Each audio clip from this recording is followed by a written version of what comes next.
हाँ sir. Okay.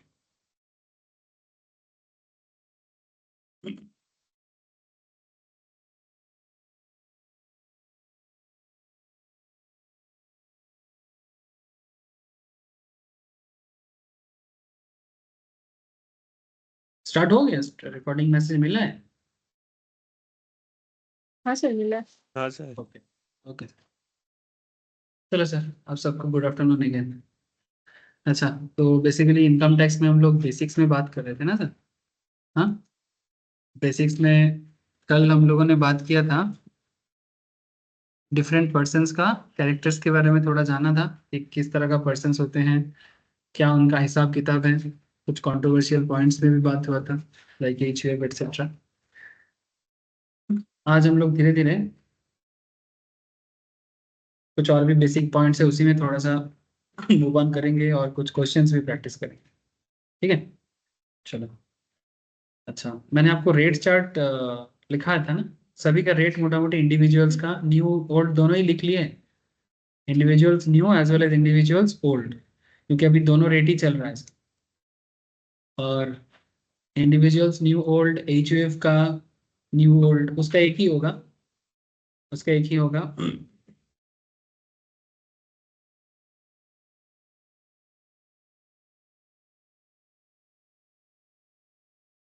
चलो आज थोड़ा प्रैक्टिकल क्वेश्चन से ही बात करेंगे।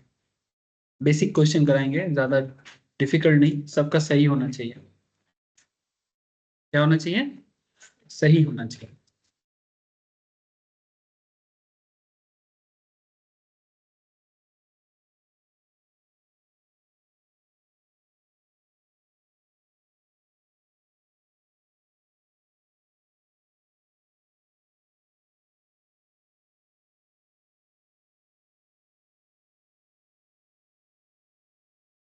कल डेट क्या था?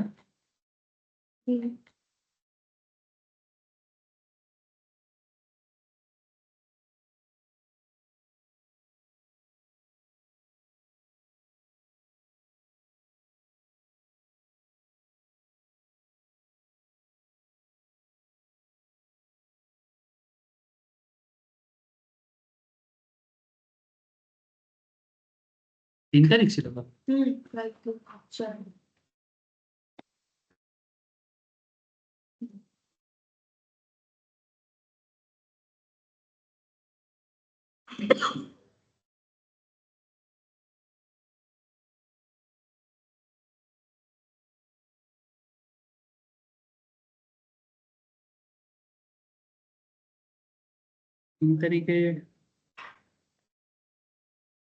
से ना?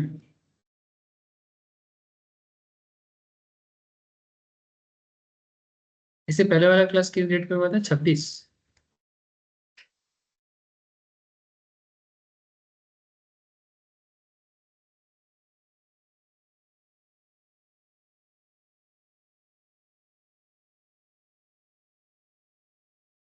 चलो,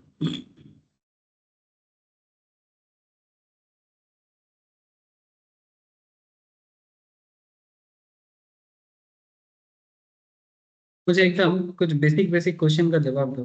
टैक्स कैलकुलेशन करें, ठीक है? एकदम छोटा बच्चा की तरह। कुछ भी नहीं है क्वेश्चन के अंदर, पर थोड़ा दिमाग लगा के मुझे।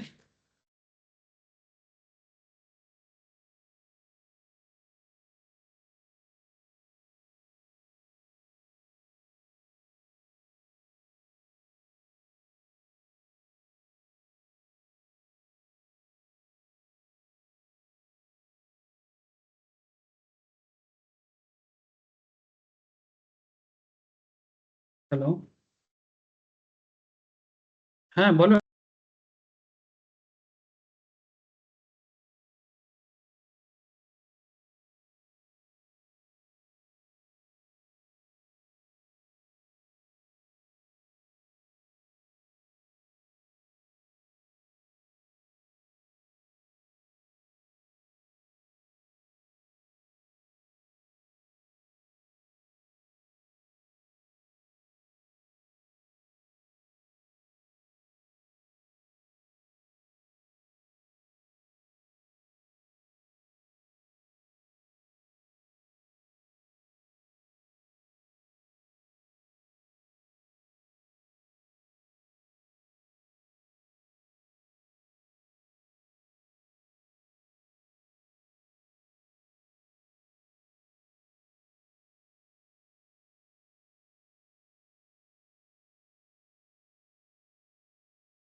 ठीक है सर, चलो।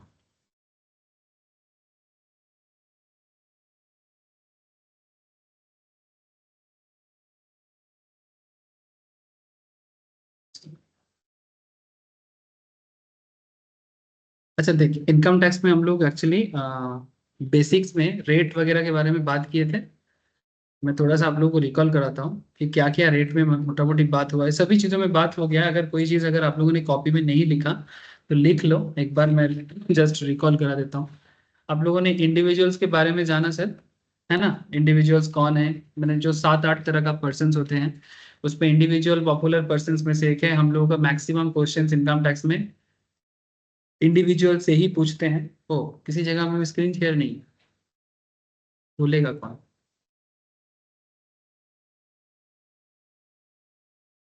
অনলাইনে স্ক্রিন শেয়ার আছে? है sir. Individual, HUF, AOP, BOI, artificial juridical person, इन लोगों का सबसे बड़ा सिमिलरिटीज क्या है? इनका टैक्स रेट सेम होता है। इनका 115 बीएसई मैंने न्यू रेट जो ये इसको डिफॉल्ट भी बोलते हैं। क्या बोलते हैं इसको? डिफॉल्ट। इनका डिफॉल्ट करंट टैक्स रेट जो है, चाहे आप इंडिविजुअल हो, एचयूएफ हो, बीओआई हो, आर्टिफिशियल जुरिडिकल पर्सन हो, अंडर डिफॉल्ट टैक्स रिजिम या न्यू रिजिम, ठीक है, इनका टैक्स रेट सेम है। एज वेल एज अगर तुम ओल्ड स्कीम में भी जाते हो, सिर्फ इंडिविजुअल के केस में एज वाइज मैटर काम करेगा। सिर्फ इंडिविजुअल के केस में एज वाइज मैटर काम करेगा, बाकी किसी का तो एज का कोई मैटर नहीं है। तो इंडिविजुअल में बस एज का दिमाग रखिएगा, 60 साल के नीचे, 60 से 80 और 80 के अब। बाकी केस में आपको एज का कोई मैटर नहीं है, तो वो आप इग्नोर कर सकते हो। और उसके केस में आप वही नॉर्मल 2,50,000 का जो मैंने 60 साल के नीचे का जो रूल होता है, 60 ईयर्स के नीचे का जो टैक्स रेट होता है, वही बाकी का भी टैक्स रेट होते हैं। तो ये थोड़ा डिफरेंस है, दिमाग में रखिएगा सर। न्यू सिस्टम जो ये जो न्यू रूल है, ये न्यू रूल किस एग्जाम के लिए लागू होने वाला है? मई जून ऑनवर्ड्स, ठीक है। मई 25, जून 25 ऑनवर्ड्स यही रूल अभी चलेगा।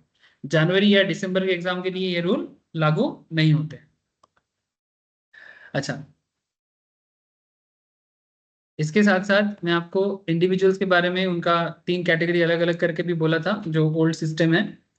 फिर मैं आपको H U F B Y का भी ओल्ड सिस्टम के बारे में बोल दिया था। कॉपी में जरूर होना चाहिए, नहीं तो बाद में चिंता में पड़ जाओगे सर। अच्छा, फिर मैंने आपको firm, LLP and local authority, इसमें फार्म और एलएलपी तो एक ही साथ बताए थे, क्योंकि फार्म एलएलपी माने पार्टनरशिप का बात है। तो पार्टनरशिप फार्म या एलएलपी फार्म एक ही होते हैं, बस पार्टनरशिप पुराना लॉ के अंदर आता है 1932 और एलएलपी 2008 के तहत आते हैं, बट दोनों ही पार्टनरशिप। लोकल अथॉरिटी अलग होते हैं, मैं लास्ट दिन कल लिखाया लोकल अथॉरिटी कौन होते हैं। Panchayat, district board etcetera, municipality, corporation, उसका इनकम का सोर्स के बारे में भी आपको आइडिया दिया था। अगर आप लोग सोचते हो कि लोकल अथॉरिटी, म्यूनिसिपल कॉर्पोरेशन कहाँ से कब कमाते हैं, अगर पता ही नहीं है तो फिर कनेक्ट नहीं कर पाओगे, है ना?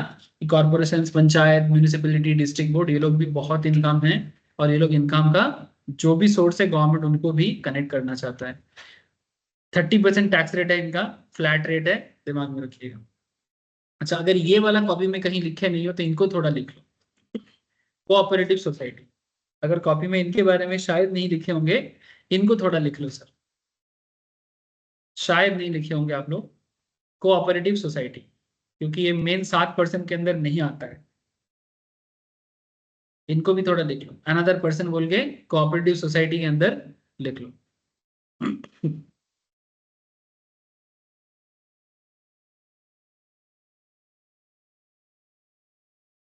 कोऑपरेटिव सोसाइटी बोल के पर्सन के अंदर ही थोड़ा एक्स्ट्रा एक्स्ट्रा पर्सन बोल के लिख लो, क्योंकि इनके तरह भी काफी ऑर्गेनाइजेशंस होते हैं जो कोऑपरेटिव सोसाइटी के रूप में काम करते हैं। मैंने इंडिया में ऐसे ऑर्गेनाइजेशंस आपको बहुत दिखेगा, ठीक है। एक फेमस कोऑपरेटिव सोसाइटी का नाम बोल सकते हो? Amul, the taste of India. Amul दूध पीता है इंडिया। रिसेंटली अमूल अमेरिका का ब्रांड एम्बेसडर है, अमेरिकन क्रिकेट टीम का, समझे? एक कोऑपरेटिव सोसाइटी है, समझ रहे हो सर? अच्छा, अच्छा, इसमें ब्रैकेट में लिख देना कि 115 बीएडी या 115 बीएई को छोड़ के अभी 115 बीएडी बीएई आप लोगों को करेंटली इतना जरूरत नहीं है, बस इतना समझ लो कि 115 बीएडी या बीएई में टैक्स रेट अलग होते हैं। जैसे बीएडी में टैक्स रेट हो जाता है तो कोऑपरेटिव सोसाइटी का 22% के आसपास, कितने के आसपास, 22% के आसपास, जो मैंडेटरी नहीं है अभी आप लोगों को जानना, ठीक है, फिर भी दिया है तो आपको मैं बोल दे रहा हूँ। और बीएई जो है इसका भी टैक्स रेट मैं देख रहा हूँ सर भाई, इसका भी 22% के ही आसपास है, इसका भी 22% के ही आसपास है। तो बेसिकली इनका थोड़ा अलग केस है बीएई या बीएडी का।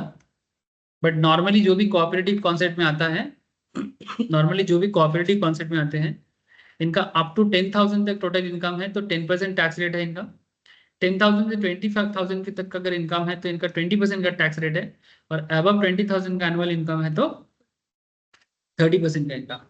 तो ये कोऑपरेटिव सोसाइटी से गवर्नमेंट चार्ज करता है सर इतना कम अमाउंट में। हाँ सर इतना कम अमाउंट, 10,000 के ऊपर जाने से 10%, 10,000 से 20,000 में 20%, 20,000 के ऊपर जाने से 30%। ये जो अमूल है ये कंपनी नहीं है, अमूल का नाम मैं इसलिए लिया क्योंकि अमूल के बारे में आप लोग सुने हो और बहुत पॉपुलर एक बिजनेस है। काफी लोगों को लगता है कि कंपनी ही होगा, बट एक्चुअली अमूल कंपनी के रूप में काम नहीं करता है। अमूल एग्जैक्टली काम करते हैं कोऑपरेटिव के रूप में। कोऑपरेटिव के रूप में इतना बड़ा बिजनेस बन सकता है ये किसी ने कभी सोचा भी नहीं होगा, जो अमूल ने करके दिखाया। फुल फॉर्म क्या है अमूल का?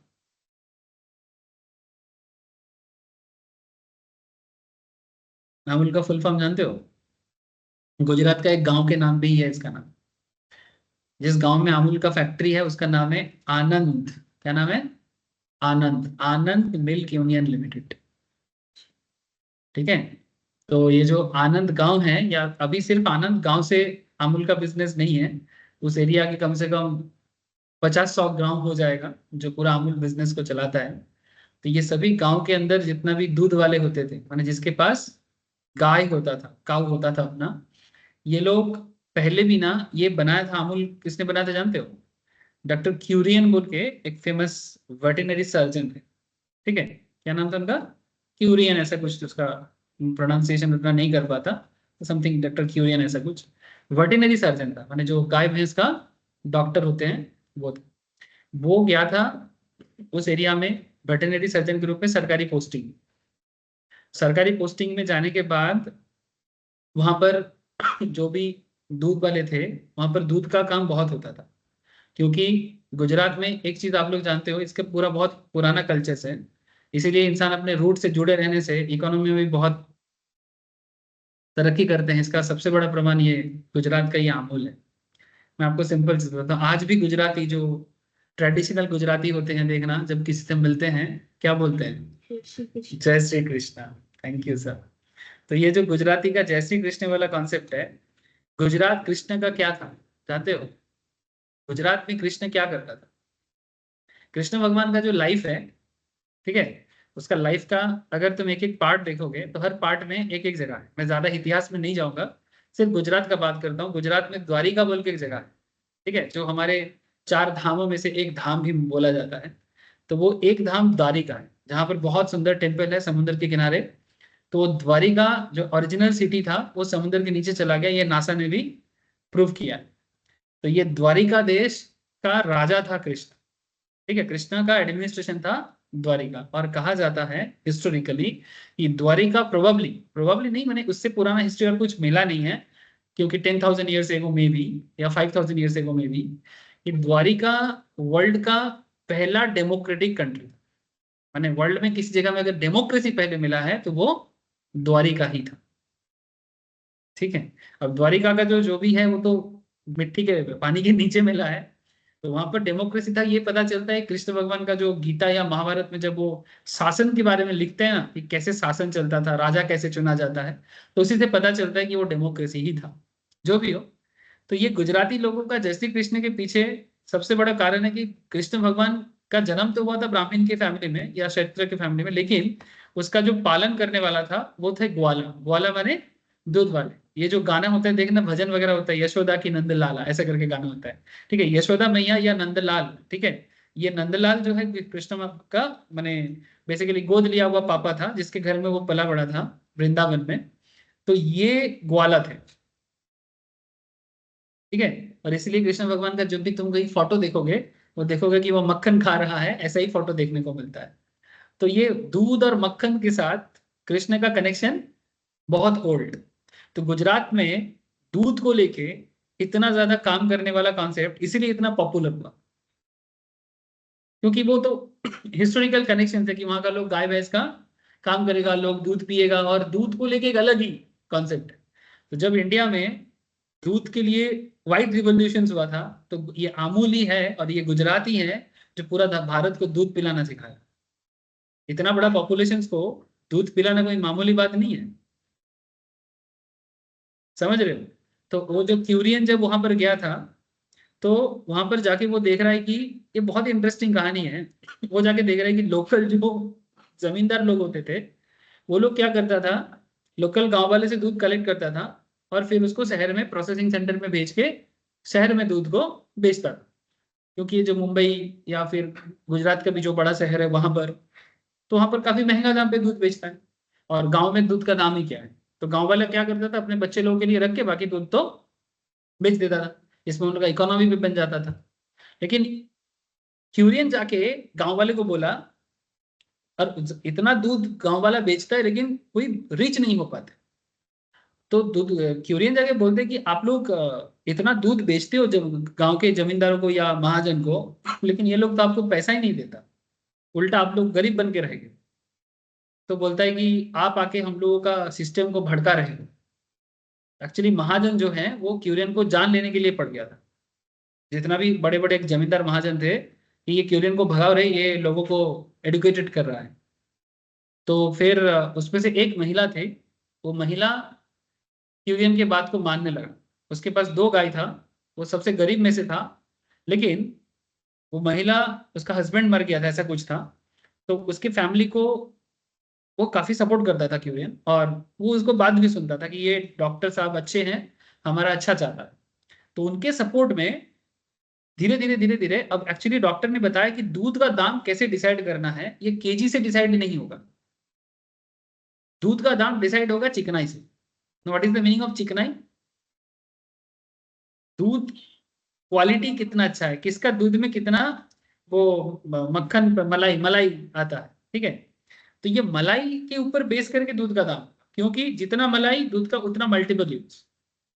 जिस दूध में मलाई ज्यादा है उसी दूध से पनीर बन जाएगा, उसी दूध से दही बन जाएगा, घी बन जाएगा। तो दूध का मल्टीपल यूज है। तो क्वालिटी दूध अच्छा होने से क्वालिटी दाम, केजी के हिसाब से दाम देने से थोड़ी ना होता है। तो फिर दूध का चिकनाई को बढ़ाने के लिए डॉक्टर साहब ने सबको सलाह दिया कि क्या क्या गाय को खिलाना चाहिए। लाइक घास, मैंने नॉर्मल घास मत खिलाओ ज्यादा, जो हरा घास होता है ना, ये कभी कभी खिलाओ। हरा घास खिलाने से दूध पतला हो जाता है, क्योंकि उसमें पानी बहुत होता है कंटेंट। हरा घास में पानी बहुत होगा, तो वो खाने से गाय का दूध पतला हो जाएगा। कभी कभी ठीक है, रेगुलर नहीं। ऐसे गाय पसंद करते हैं। तो दूध का माने गाय का दूध को अगर क्वालिटी वाला बनाना है, उसको खौड़ बोलते हैं हम लोग उसको। हाँ, क्या बोलते हैं उसको? हे, हाँ हे बोलते हैं, इंग्लिश में हे बोलते हैं। ठीक है। वो जो धान का पेड़ काटने के बाद जो सूख जाता है, उसको उसको बंगाली में हम लोग बोलते हैं खौड़, या हे भी बोलते हैं इंग्लिश में। वो खिलाओ। और जरूरत पड़ने से कुछ और चीज भूसी वगैरह बना बना के गाय को खिलाओ। उसमें गाय का दूध का क्वालिटी बनेगा, चिकनाई बनेगा, उसमें दाम मिलेगा। तो उस टाइम पे 10 पैसा 20 पैसा अगर महाजन देता था, तो डॉक्टर साहब 1 टका करके पर केजी दूध का देता। ये आज का बात नहीं है सर, 1940-50 के आसपास का बात है। तो महाजन देता था 10 पैसा में हर 1 केजी दूध के पीछे। डॉक्टर बोल रहे हैं हम 1 टका में तुमको कर देंगे। लेकिन ये बात देख के तो महाजन लोग बढ़ गए, और फिर अल्टीमेटली महाजन लोग सब एकदम डॉक्टर के पीछे पड़ गए। फिर डॉक्टर भाग गया, और क्या करेगा। पीछे पड़ने से इतना सारा लोग, और गांव वालों को भी भड़का दिया कि हमारा गांव का सिस्टम को बिगाड़ रही है बाहर का लोग आके। फिर बाद में सबको पता चल गया महाजन का करके, तो फिर सरकार के थ्रू से, फिर कलेक्ट्रेट वगैरह जो भी गांव साइड में होते हैं ना, डिस्ट्रिक्ट कलेक्टर के थ्रू से, फिर वो डॉक्टर को बुलाया गया। फिर जाके ससम्मान उनके साथ बात किया गया, और फिर अभी गवर्नमेंट आ गया। गवर्नमेंट आके बोला ठीक है, डॉक्टर साहब के लीडरशिप में हम लोग गांव में अमूल बनाएंगे, और उसमें सभी का शेयर होल्डिंग होगा। लेकिन गांव वाले को तुम क्या शेयर दोगे? इक्विटी शेयर बांटोगे क्या? ये मूर्ख लोगों को तुम इक्विटी शेयर के हिसाब से नहीं चला सकते, मैंने इसको कंपनी फॉर्मेशन करके ये नहीं चल सकता। तो इन्होंने बहुत अच्छा दिमाग लगाया कि एक काम करते हैं हम लोग कोऑपरेटिव बना लेते हैं। कोऑपरेटिव का हिस्सेदारी कैसे बनेगा? जिसके पास जितना गाय होगा, पर गाय के हिसाब से, अगर तुम्हारे पास 2 गाय है तो उतना प्रोपोर्शनेट इनकम तुम्हारा जनरेट होगा कोऑपरेटिव से। मैंने मानो कि टोटल कोऑपरेटिव में 100 kg दूध बनता है। अब 100 kg में तुम्हारा गाय जो है वो 2 kg दूध देता है, तो 2 kg 100 में जितना परसेंटेज होता है वो दूध बेच के मार्केट में जितना फायदा होगा, आपका 2 kg का प्रोपोर्शनेट इनकम आपको दिया जाएगा। अब जो जितना केजी दूध कोऑपरेटिव को सप्लाई कर पाएगा, ठीक है, उतना प्रोपोर्शनेट इनकम उसको मिलेगा। इसको बोलते हैं कोऑपरेटिव। समझे? ये कोऑपरेटिव बिजनेस को अगर इसके बारे में अगर जानना है, एक मूवी का नाम बोल देता हूँ जो कहानी सुना रहा हूँ। मैं थोड़ी ना उस टाइम पे पैदा हुआ था, ठीक है। इसके लिए एक नेशनल अवार्ड विनिंग मूवी है सर। पूरा अमूल का कहानी दिखाया गया है। इस बोरिंग मूवी, आप लोगों को पता नहीं अच्छा लगेगा कि नहीं लगेगा। जिसको सीखने का इच्छा है वो बोर नहीं होगा, जिसको पुराना चीज जानने का इच्छा है उसको बोरिंग नहीं लगेगा। तो उसमें थोड़ी मॉडर्न डे का रोमांस वगैरह कुछ नहीं दिखेगा आपको। बट हाँ, मूवी का पूरा एकदम सच्चा कहानी है और पुराना प्लॉट है। मूवी का नाम है मंथन। यूट्यूब में मिल जाएगा।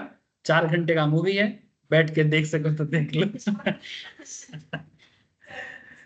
4 घंटा ना भी होगा तो कम से कम 3 से 3.5 घंटा तो होगा ही। बहुत लंबा मूवी है। मेरा तो पीछे बड़ा दर्द करने लगा था। मैम, मैम बोलते इतना पेशेंस कहाँ से लाते हो, उठो। अभी नहीं, इसको खत्म करके उठे। 3.5 घंटा आज के डेट में कौन मूवी देख पाता है? बोले मेरा आज टाइम है, मैं देखूंगा। मैंने ये बहुत पुराना बात है, 2016-17 के आसपास बात है। बोले मैं तो देखूंगा। वही पुराना कहानी देख रहा हूँ, मुझे बस जानना है कैसे क्या बना था। 3.5 घंटा मूवी देखा मैं। 2 मूवी मुझे आज तक बहुत लंबा समय के लिए, 3 मूवी टोटल मैं देखा, लंबा है। एक करंट जमाने का एक मूवी जो आमिर खान अमिताभ बच्चन का एक मूवी सुपर डुपर फ्लॉप हुआ था, वो, हाँ, ठग्स ऑफ हिंदुस्तान। वो बहुत बोरिंग लगा था और वो लोग मूवी भी काफी लंबा था। 3 घंटा के आसपास का मूवी है, बट बहुत बोरिंग लगा था, वो मैं नहीं देखा था। लास्ट में छोड़ दिया। मैंने एकदम कहानी कुछ जमा ही नहीं एकदम। मैं सोचा कि आमिर खान बच्चन साहब जैसे लोग कैसे ये मूवी कर लिया। एक्चुअली उनका दोष नहीं है, प्लॉट में बहुत कुछ था, डायरेक्टरी एकदम बेकार हो गया। प्लॉट था उसमें, लेकिन डायरेक्टरी बहुत बेकार है। ठग्स ऑफ हिंदुस्तान बहुत बेकार मूवी निकला। लेकिन 2 मूवी, ये मंथन भी बहुत अच्छा मूवी है। और एक मूवी मैं देखा था बहुत लंबा, वो है, वो बहुत सुपर डुपर हिट मूवी है। अ, आज फिर जीने की तमन्ना है, सुने हो ये सब गाना? हाँ, बहुत पुराना गाना है। मूवी का नाम है guide. Dev Anand and I think Madhubala या वैजंतीमाला, ऐसा कोई। देवानंद को जानते हो? बॉलीवुड का बहुत फेमस हीरो था। देवानंद इतना इतना हैंडसम और मैंने ब्यूटीफुल था कि उसको लाल शर्ट पहनना माना था सरकार की तरफ से। सीरियसली, देवानंद रेड शर्ट नहीं पहन सकता था। ये देवानंद पे पाबंदी था गवर्नमेंट का कि आप रेड शर्ट नहीं पहनोगे, लड़की पीछे पड़ जाता था। पूरा जहां भी हो जाता था वो, इतना उसका इतना फैन फॉलोइंग था। देखे हो कभी देवानंद साहब को?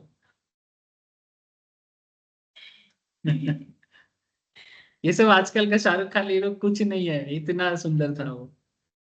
तो उसका मूवी था, बहुत अच्छा मूवी है। उसका एक गाइड बने, बेसिकली वो एक टूर टूर गाइड बना था।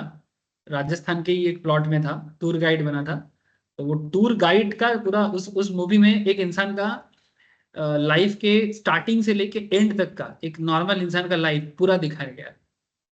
मैंने जिंदगी, पैसा, ग्रोथ, भोग एंड लास्ट में जाके मोक्ष। जिंदगी ऐसा कोई पड़ाव नहीं है जो उस मूवी के अंदर दिखाया नहीं गया। 3.5 से 4 घंटे का मूवी है। गाना एक से बढ़कर एक पॉपुलर है, बहुत जगह में सुने हैं। माँ पापा को पूछोगे तो वो लोग बता ही देगा आपको, ठीक है। लेकिन बहुत लंबा। राजू गाइड, ये सब मूवी मैं देखने के लिए नहीं बोल रहा हूँ, लेकिन सीरियसली अगर आप देखोगे कभी तो आपको ना इंडिया के पुराने सिस्टम के बारे में पता चलेगा, पुराने कल्चर्स के बारे में पता चलेगा, बहुत पता चलता है। मैं कौन सा उस जमाने का हूँ? हम थोड़ी ना उस जमाने का है। लेकिन अगर मुझे कोई अभी तो टाइम नहीं मिलता है, लेकिन जब टाइम कभी मिलता था, मैं ढूंढता था क्या बेस्ट मूवी है इस मैटर्स में, पुराना में क्या बेस्ट है, देखते हैं ढूंढते हैं, देखता था। इंग्लिश मूवी भी अगर बेस्ट, मुझे इंग्लिश में सबसे ज्यादा अच्छा लगता है सर वो सब मूवी देखना जो वो नेचुरल डिजास्टर्स वगैरह में होता है ना, वो सब मुझे बहुत अच्छा लगता है। जैसे day after tomorrow, one of my favourite movie, देखियो, पूरा अमेरिका बर्फ में ढक गया था, ये ऐसा सुनामी आया पूरा बर्फ कर दिया। डे आफ्टर टुमारो देखोगे ना, और दिसंबर में ही देख लेना, ठीक है। 25 दिसंबर और 1 जनवरी के बीच में ठंडा जोर के पड़ता है, उसी टाइम पे डे आफ्टर टुमारो देखना। सीरियसली अगर तुम जम ना जाओ तो मुझे बोलना। गर्मी में मत देखना, गर्मी में लगेगा कि यार मजा नहीं आ रहा, ठंड में देखना, ठंडा लगेगा। चलो, कोऑपरेटिव का कहानी क्लियर है। कोऑपरेटिव का बिजनेस क्या है ये लिखने का जरूरत नहीं है, बस इसका रेट का ध्यान रख लीजिए, ठीक है। आप लोग शायद सोचते हो कि सर इतना कहानी कहाँ से बनाते हो ना, मैं भी कभी कभी सोचता हूँ। एक्चुअली जब मैं पढ़ाने बैठता हूँ तब तो एक्चुअली मैं इतना सोच के नहीं आता, अब पढ़ाते पढ़ाते इतना निकलता कहाँ से वो भी मैं नहीं सोच पाता कहाँ से आ रहा है।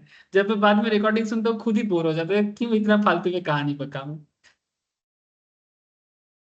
नहीं बोलना चाहिए था। अच्छा कंपनी का लिख लिए थे कल। अच्छा आज थोड़ा सारचार्ज के बारे में बात करें। चलो सारचार्ज में बात करने से पहले मेरे को कुछ क्वेश्चन का जवाब दो।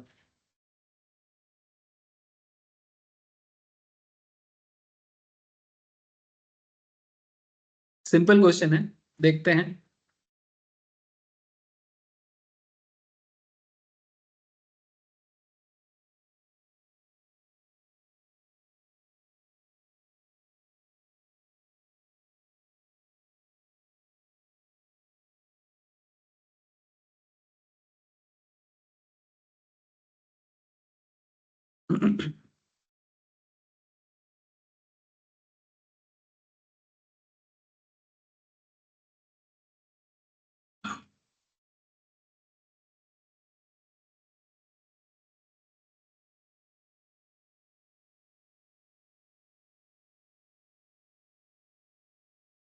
Mister x 36 years old whose taxable income is 16,20,310। 16 lakh, हाँ सर,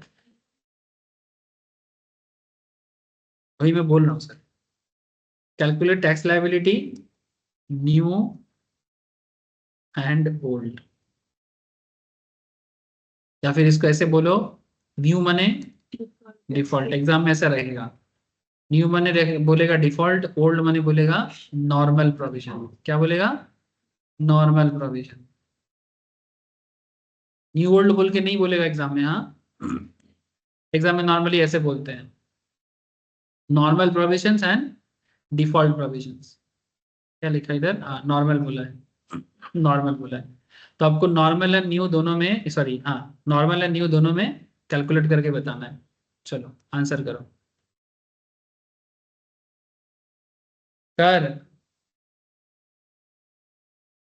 किसी इंसान का इनकम अगर 16,20,310 है तो उसका टैक्स सर लाइबिलिटी क्या बनेगा? हाँ बोलो सर बोलो। सर 4,86,093 होगा क्या? 4 लाख 86,093। 4,86,93 tax liability. तो देखते हैं सर, देखते हैं। चलो मैं अभी सॉल्व करता हूँ, एक एक करके करो, एक साथ दोनों के पीछे मत पड़ जाओ। मैं एक काम करता हूँ, पहले इसको नॉर्मल में सॉल्व करता हूँ।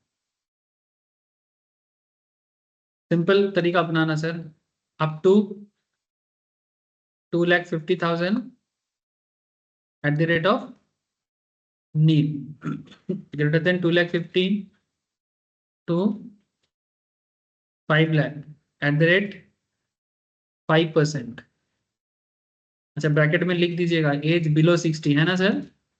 दिमाग में रखना पड़ता है एग्जाम सिचुएशंस में, नहीं तो क्या है ना, यारा सिली सिली हो जाएगा, मैंने सिली मिस्टेक हो जाएगा। 2.5 लाख टू 5 लाख, फिर 5 lakh to 10 lakh at the rate 20, and greater than 10 lakh at the rate 30। इसको ना दिमाग में ऐसे ही नॉर्मल करना, धीरे धीरे ना आदत हो जाना चाहिए। अप टू 2.5 लाख नील हो गया ना, 2.5 लाख से 5 लाख का डिफरेंस होता है कितने का? 2.5 लाख का।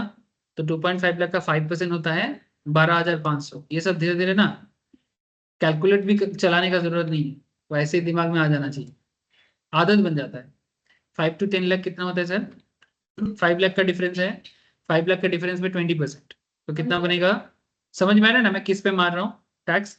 डिफरेंस पे। 2.5 से 5 का डिफरेंस जो है उस पे 5%, फिर 5 से 10 के डिफरेंस जो है उस पे 20%, तो कितना बनता है?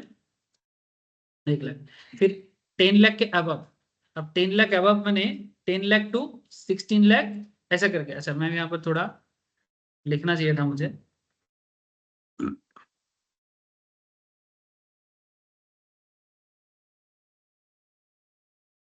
10 लाख टू 16 लाख, 16 लाख 2310 ना, 16,20,310। ठीक है, इसमें बनेगा @30। तो हम वैसे बोल सकते हैं 10 लाख से अच्छा 6,20,310 डिफरेंस कितना हो रहा है? 10 लाख से ज्यादा कितना हुआ? 6,20,310। तो 6,20,310 पे 30%, कितना सर? 1,86,093। ठीक है,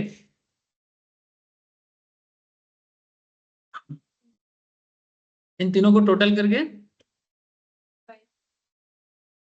2,98,593। इस पे क्या लगाना चाहिए? इस पे ऐड होता है सर सेस, इसे कहते हैं एडुकेशन एंड हेल्थ सेस। क्या कहते हैं इसे?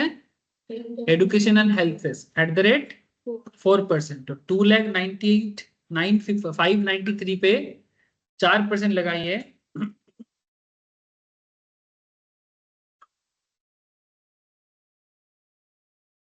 11,943.7, मैंने 944 कर दो। तो 298593 प्लस 11,944, 3,10,537। ये हो गया आपका टैक्स लायबिलिटी। अगर किसी का इनकम 16,20,000 16,20,310 हो, अगर वो नॉर्मल रेजिम में टैक्स पे करता है गवर्नमेंट के घर में, तो उसका टैक्स होता है 3,10,537। 3,10,537। यही सवाई पूछते मेरे से। हेलो, ऑनलाइन में सर बोलो मुझे थोड़ा। Yes sir. हाँ सर बुझ दे रही थी। हाँ सर। तनन मेरे को मैसेज करता है ओल्ड टैक्स रेजिम 3,10,000, 10,537, न्यू में 193,537। हम लोग का कितना आया रे? 3 लाख। हाँ सही तो हुआ है। न्यू का अभी तक किए नहीं है, करते हैं। 1,83,000 आया। सनम ने मैसेज आंसर दिया 193। चलो सर देखते हैं। 1,83,137 है। 1,83,000। अच्छा मेरे को दोनों आंसर मिल रहा है सर, 83 भी आ रहा है 93 भी आ रहा है। किसका बात सुना जाए?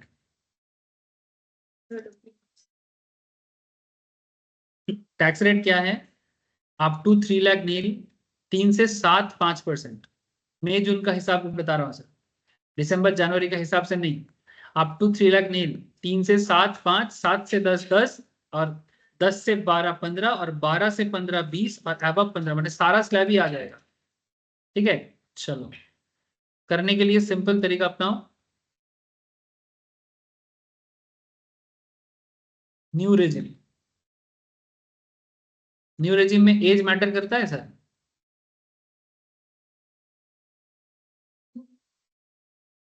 न्यू में एज मैटर करता है? कंफ्यूजन दूर करो। ये जो नहीं सर। न्यू में एज मैटर नहीं करता है। न्यू में इंडिविजुअल का एज 60 के नीचे हो, 60 के ऊपर हो, या 80 के ऊपर हो, फर्क नहीं पड़ता है। ठीक है, दिमाग में रखिएगा। गवर्नमेंट आपको कंफ्यूज करने के लिए बहुत कुछ करके रखा है। अच्छा तो लिखो आंसर न्यू रिजिम में अप टू 3 लाख कितना सर? 3 से एट द रेट 7 से एट द रेट 10 से एट द रेट 15 12 से 15 एट द रेट 15 से 16 20 3 10 एट द रेट। यहाँ तो नहीं लोगे आप, इसका कितना 4 लाख पे 5% 20,000।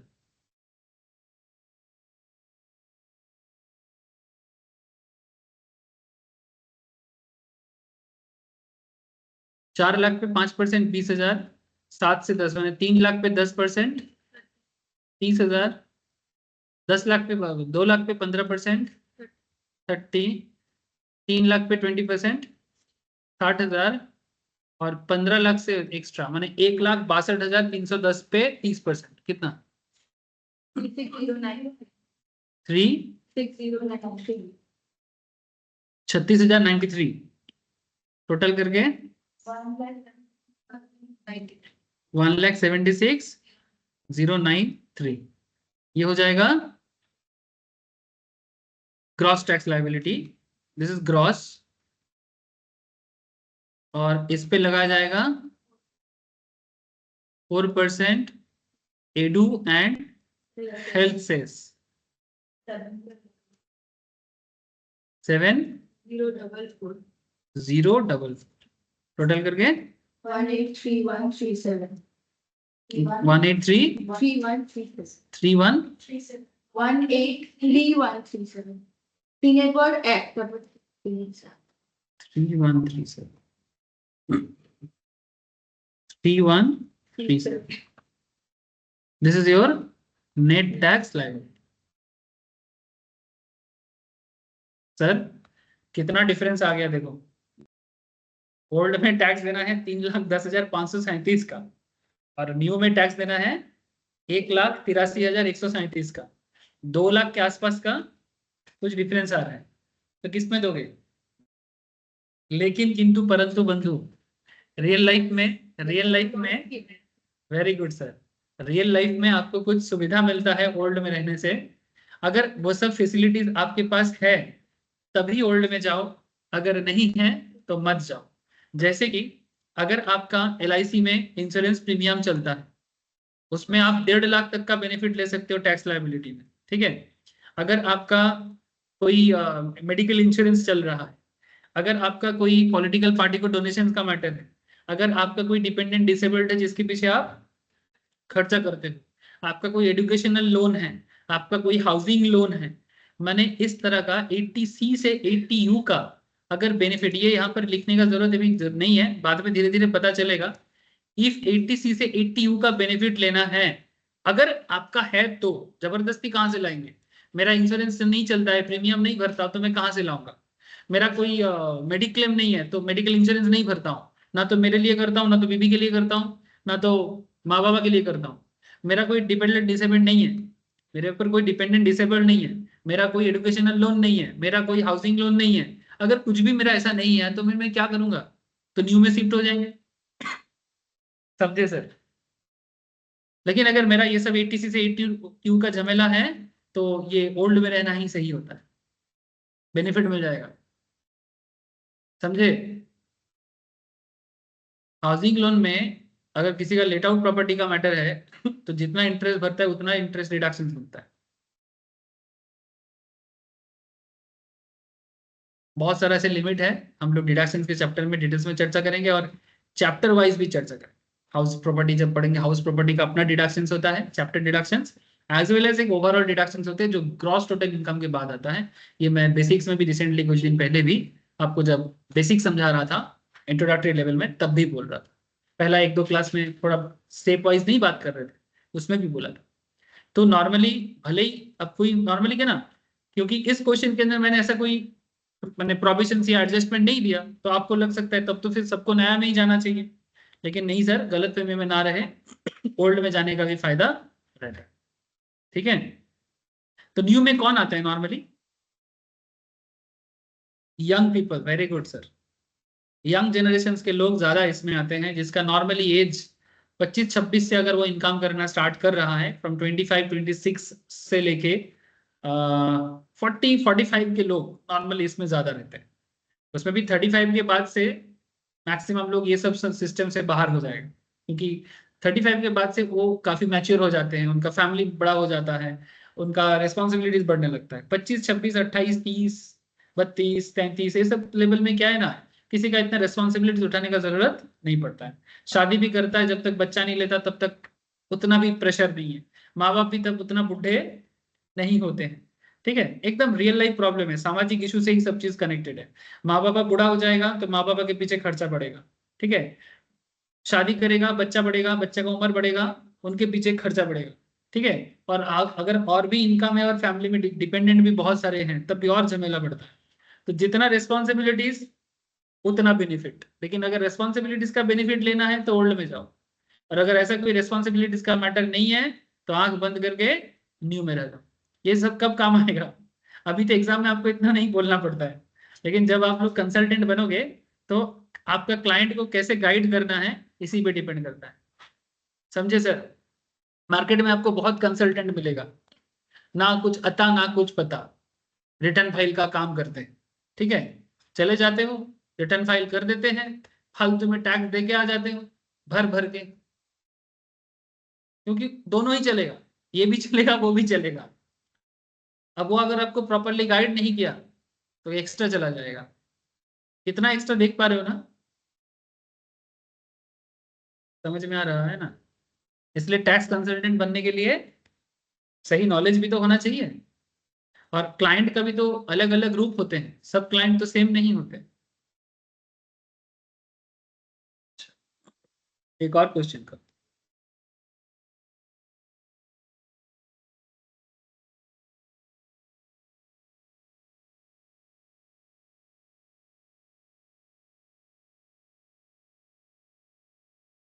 इसके बारे में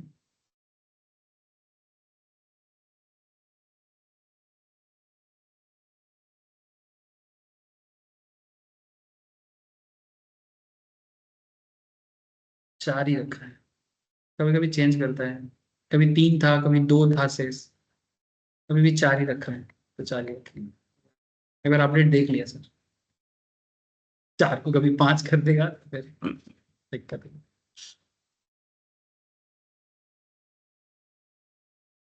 mister X 64 years old,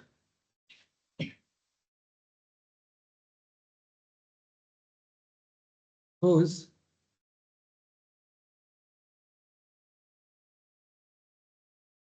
taxable income is rupees 9,43,110। Again वही काम है, calculate tax liability as per old and new regime. तो कभी कभी एग्जाम में ये भी लिख लो ब्रैकेट में, न्यू रेजिम के नाम पे बोलेगा 115 BSE।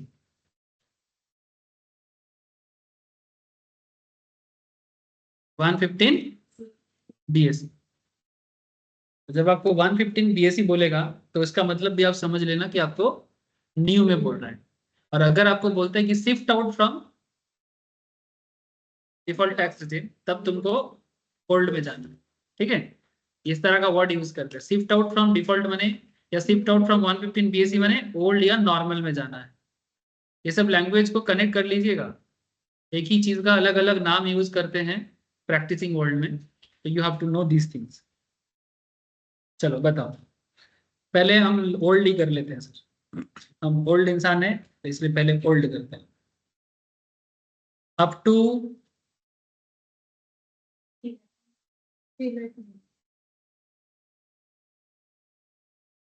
3 लाख तक नहीं करेंगे, क्यों? अच्छा, क्योंकि इनका एज जो है ये 64 के है, ठीक है, ये बूढ़ा है। एक मूवी आया था, बुढ़ा होगा तेरा बाप, जानते हो? हाँ, मूवी का नाम सुने हो? कॉमेडी मूवी ना, अभी देखा नहीं, उसे मूवी का नाम याद है, बुढ़ा होगा तेरा बाप, बच्चन का है। हाँ, बच्चन का एक बाद में मूवी देखा, वो गजब अलग टाइप का मूवी था, चीनी कम है,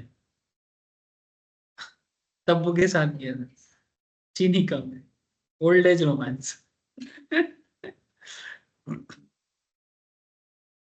एज 64 का है, 3 लाख तक कोई टैक्स एक्चुअल में नहीं है, 3 लाख टू 5 लाख।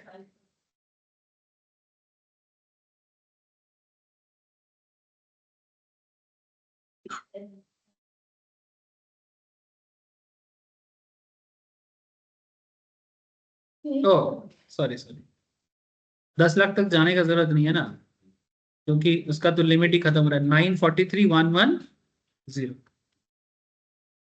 तो 3 लाख तक नहीं लोगे, या 3 से 5 लाख के बीच में डिफरेंस कितना हो गया? 2 लाख, 2 लाख का 5% कितना हो जाता है? 10,000। 5 लाख से 9,43,110 बने 4,43,110 पे 20% कितना होता है? 88,622। टोटल करके कितना हो गया? 98,622। फिर प्लस कर देंगे एडू एंड हेल्थ @ कितना? बताओ। 102567 102567। 2567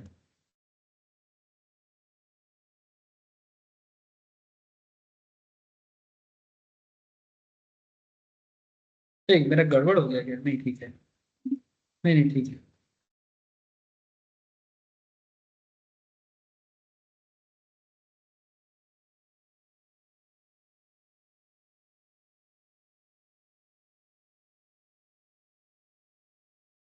ठीक है, 1,02,567, 1,02,567, ये हो जाएगा नेट लाइबिलिटी, नेट टैक्स। मतलब सरकार के घर में इतना जमा करना है सर, सरकार के घर में इतना जमा करना है अगर आपका इनकम 9,43,110 हो तो। रियल लाइफ में इतना नहीं होता है, क्योंकि आपको कुछ डिडक्शंस मिल ही जाता है, ठीक है, तब इतना टैक्स लाइबिलिटी नहीं आएगा, ठीक है, कम ही हो जाएगा। अच्छा चलो नेक्स्ट। अच्छा नेक्स्ट मैंने बेसिकली इसी का न्यू करना है ना,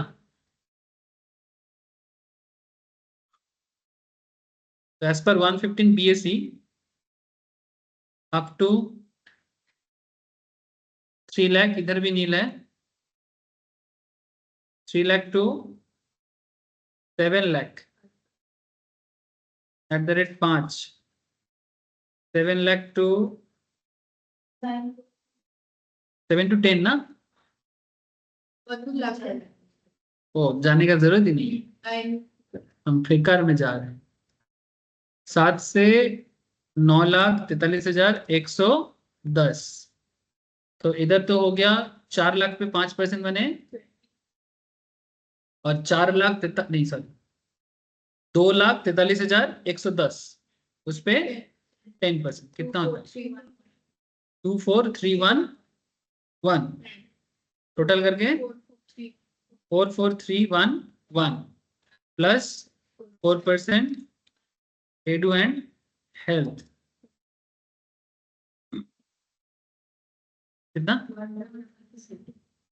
772, कितना होगा? 46,083। This is our net tax. Again new tax regime का बल्ले बल्ले हो रहा है ना। आपका अगर कोई दायित्व नहीं है, रिस्पॉन्सिबिलिटीज नहीं है, जैसे मेरे घर पे सबका मोटा मोटी टैक्स फाइलिंग जो होता है न्यू में ही होता है, सिर्फ मेरा ही ओल्ड में होता है, क्योंकि ओल्ड का बेनिफिट सिर्फ मुझे ही मिलता है। बाकी सबको न्यू में डाल देता हूँ न्यू में।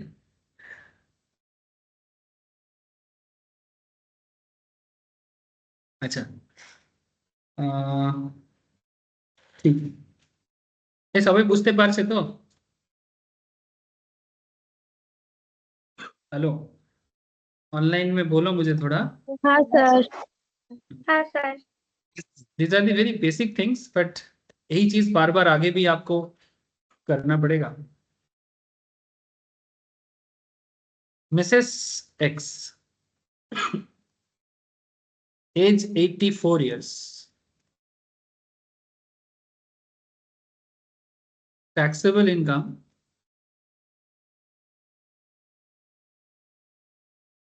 is A 4 lakh, B 8,10,500, C 22,20,000, sorry 200 22,20,200। ठीक है, calculate tax liability as per 115 BSE and normal provision।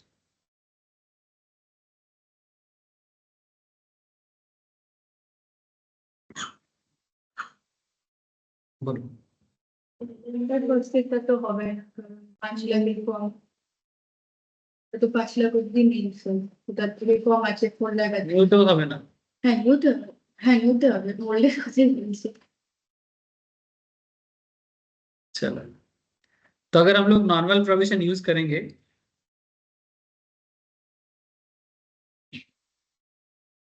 Normal में अगर एज 84 है तो ये कौन सा सिटीजन है? सुपर सीनियर, माने ये तो हमारा ठाकुमा है मिसेस एक्स। ठीक है, तो ठम्मा का इनकम निकालें। कुछ लोग अम्मा भी बोलते हैं, चलो अम्मा हो या ठम्मा, ठम्मा ठम्मा का इनकम। चलो तो एज हो गया 84। ठीक है, तो ठम्मा को इनकम में टैक्स देना पड़ेगा। 4 लाख जो इनकम है इसमें क्या जवाब दोगे? Tax liability equals to 0 because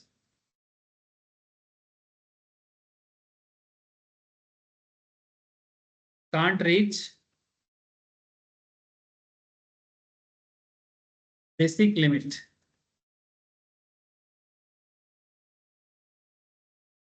और कांट क्रॉस ऐसे भी लिख सकते हैं। ठीक है, इनकम 5 लाख के अंदर रहने से अगर आप सुपर सीनियर सिटीजन हो, अगर आपका इनकम 5 लाख के अंदर रह जाता है ना सर, तो आपको नॉर्मल प्रोविजंस में या ओल्ड प्रोविजंस पे सरकार के घर में कोई टैक्स नहीं देना होता है। समझे? हाँ सर, ये देखो up to 5 lakh above 80 years resident in India नहीं। अच्छा एक बात का ध्यान रखिएगा, ये सिर्फ रेसिडेंट इन इंडिया के लिए ही लागू होता है।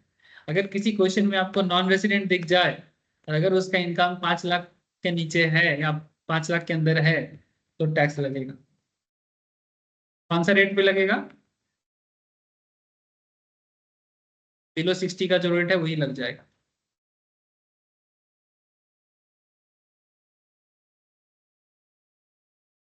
और as per old new regime में कोई एज का मैटर नहीं है। न्यू रिजिम में जो कमाओगे उसके ऊपर टैक्स देना पड़ेगा। तो अगर ये वाला क्वेश्चन में बात किया जाए तो इसमें एज पर ओल्ड 4 लाख पे टैक्स लायबिलिटी 0, बट अगर इसी को न्यू में किया जाए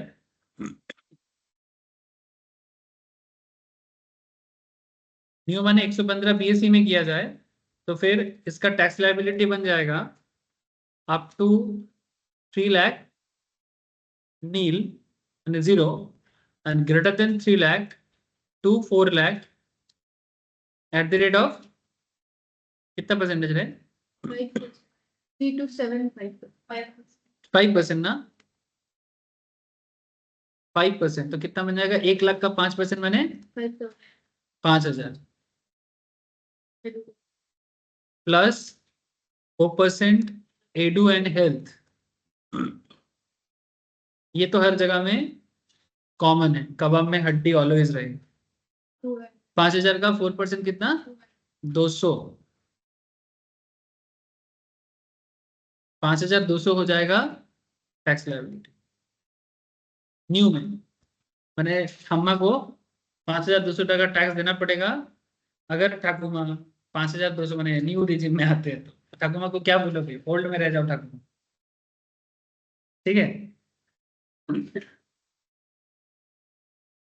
अम्मा को ओल्ड में ही रहने बोलो, न्यू में आने के लिए मना कर दो, ठीक है?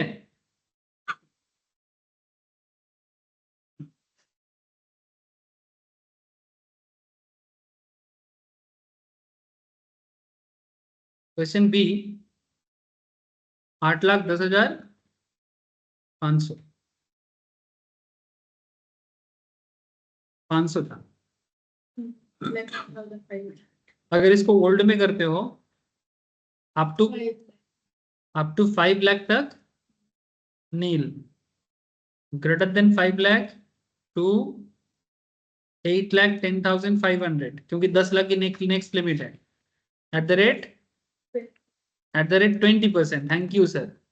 देखो मैं भी गलती कर रहा, यही गड़बड़ नॉर्मली हो जाता है, क्योंकि हर बार हम लोग पहला स्लैब 5% मारते हैं ना, तो क्वेश्चन करने के टाइम पे भूल ही जाते हैं कि हम एक 84 से एक क्वेश्चन कर रहे हैं, तो उसको 5% का स्लैब दिया ही नहीं है, क्योंकि उसको पहले ही 5 लाख तक छूट दे दिया ना, तो उसके बाद उसको 5% के स्लैब से बाहर कर दिया, उसको सीधा 20% के स्लैब में डाल दिया। बोले कमाएगा तो ज्यादा देगा, नहीं कमाएगा तो मैक्सिमम छोड़ देंगे, ठीक है?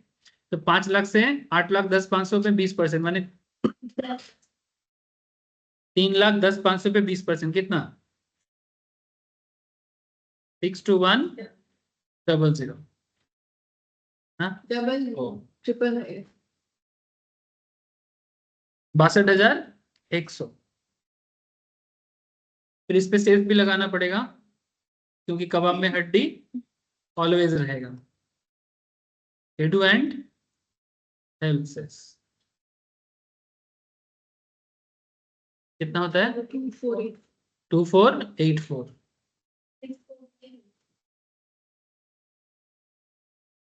64586, ठीक है?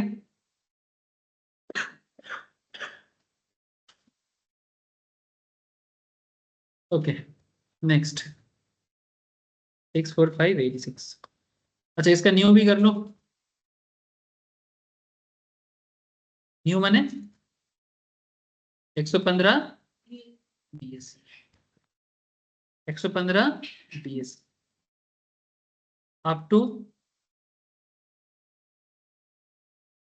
नहीं 3 lakh to at the rate, माने कितना होता है?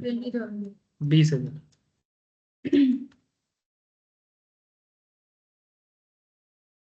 7 लाख टू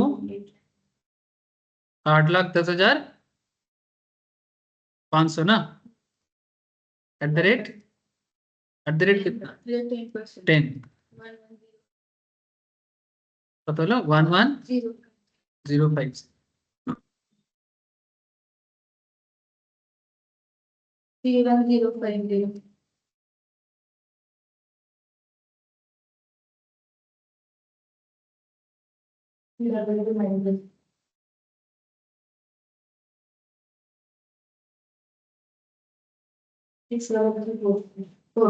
6 না স্যার 31,050 এর উপর 4% শেষ হচ্ছে 1242। हाँ, मैंने 31,050 पे शेष हो जाएगा 32,295। ये कैसे संभव है सर? कितना बोला? 1242 प्लस करके 32292 32292, ठीक है? नेट टैक्स लायबिलिटी हमें गवर्नमेंट के घर में कितना जमा होगा? 32,292, 32,292, ठीक है? एकदम बच्चा बच्चा कैलकुलेशन है सर, लेकिन यही चीज लोग गड़बड़ कर देते हैं। बहुत इजी है, बहुत लोगों को बहुत आसान लग रहा होगा। अगर इसमें भी किसी को डिफिकल्टीज फेस हो रहा है, आप प्रैक्टिस बढ़ाओ, अपना मेहनत करो, एक ही चीज को 10 बार करो। हाँ, एक ही चीज को 10 बार करने से ही चीजें सही होता है। क्वांटिटी से भी ज्यादा इंपॉर्टेंट क्वालिटी होता है लाइफ में। अच्छा, नेक्स्ट हो जाएगा 2,20,000 200। पहले तो ओल्ड कर लेते हैं, अप टू 5 लाख।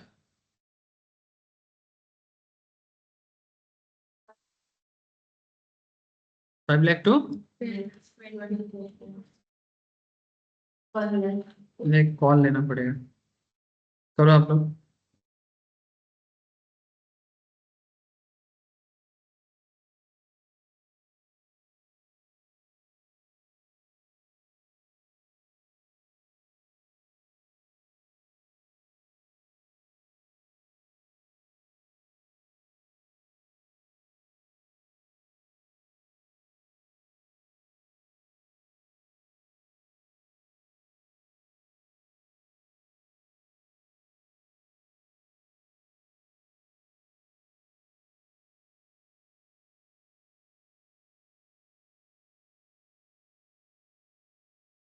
करो सर, हुआ कितना हुआ?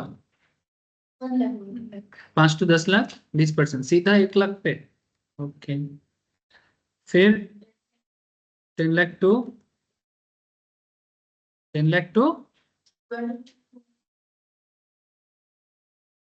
अच्छा सीधा 22,20,200। डिफरेंस कितना होगा? 12,20,200। तो 12,20,200 पे 30% कितना हुआ?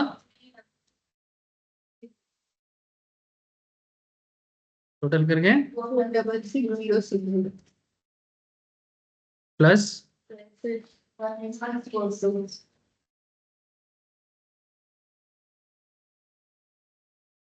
ये हेल्थ एंड एडु का 4% क्यों लेता है जानते हो ना? देश का हेल्थ सिस्टम और एजुकेशन सिस्टम के लिए पैसा जुगाड़ करने के। यानी ऐसे तो मेन बजट पे रहता ही है, मेन बजट पे टैक्स का जो सरकार के घर में जमा होता है उसमें से तो जाता ही है, ये एक्स्ट्रा, क्योंकि हमारे देश का हेल्थ और एजुकेशन सिस्टम अभी भी बहुत ही नीचे है, तो बहुत आगे जाना पड़ेगा। 186,424। ठीक से बोल।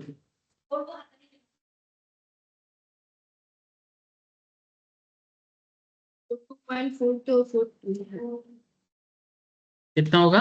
484,702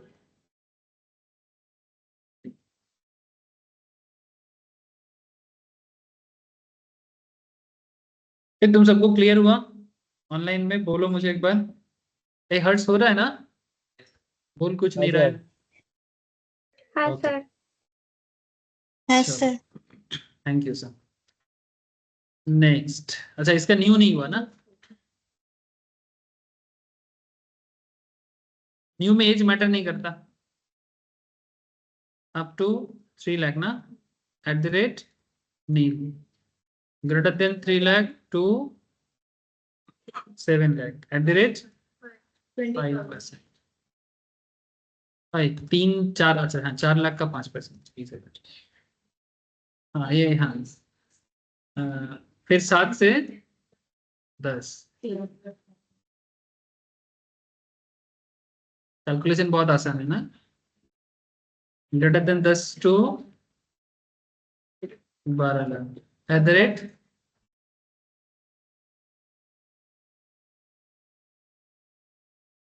12 से 20%। फिर 15 से above, मतलब 15 से 22,000 30%। कितना? 216060 216060 total 32,6060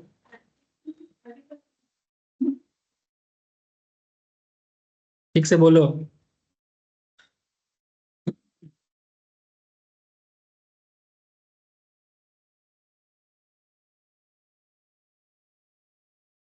thirty five six zero six zero 35,606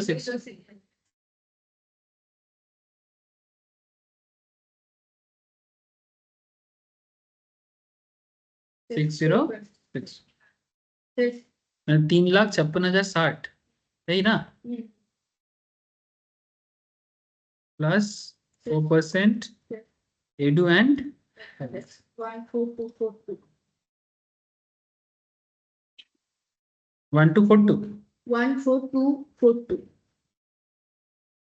ठीक है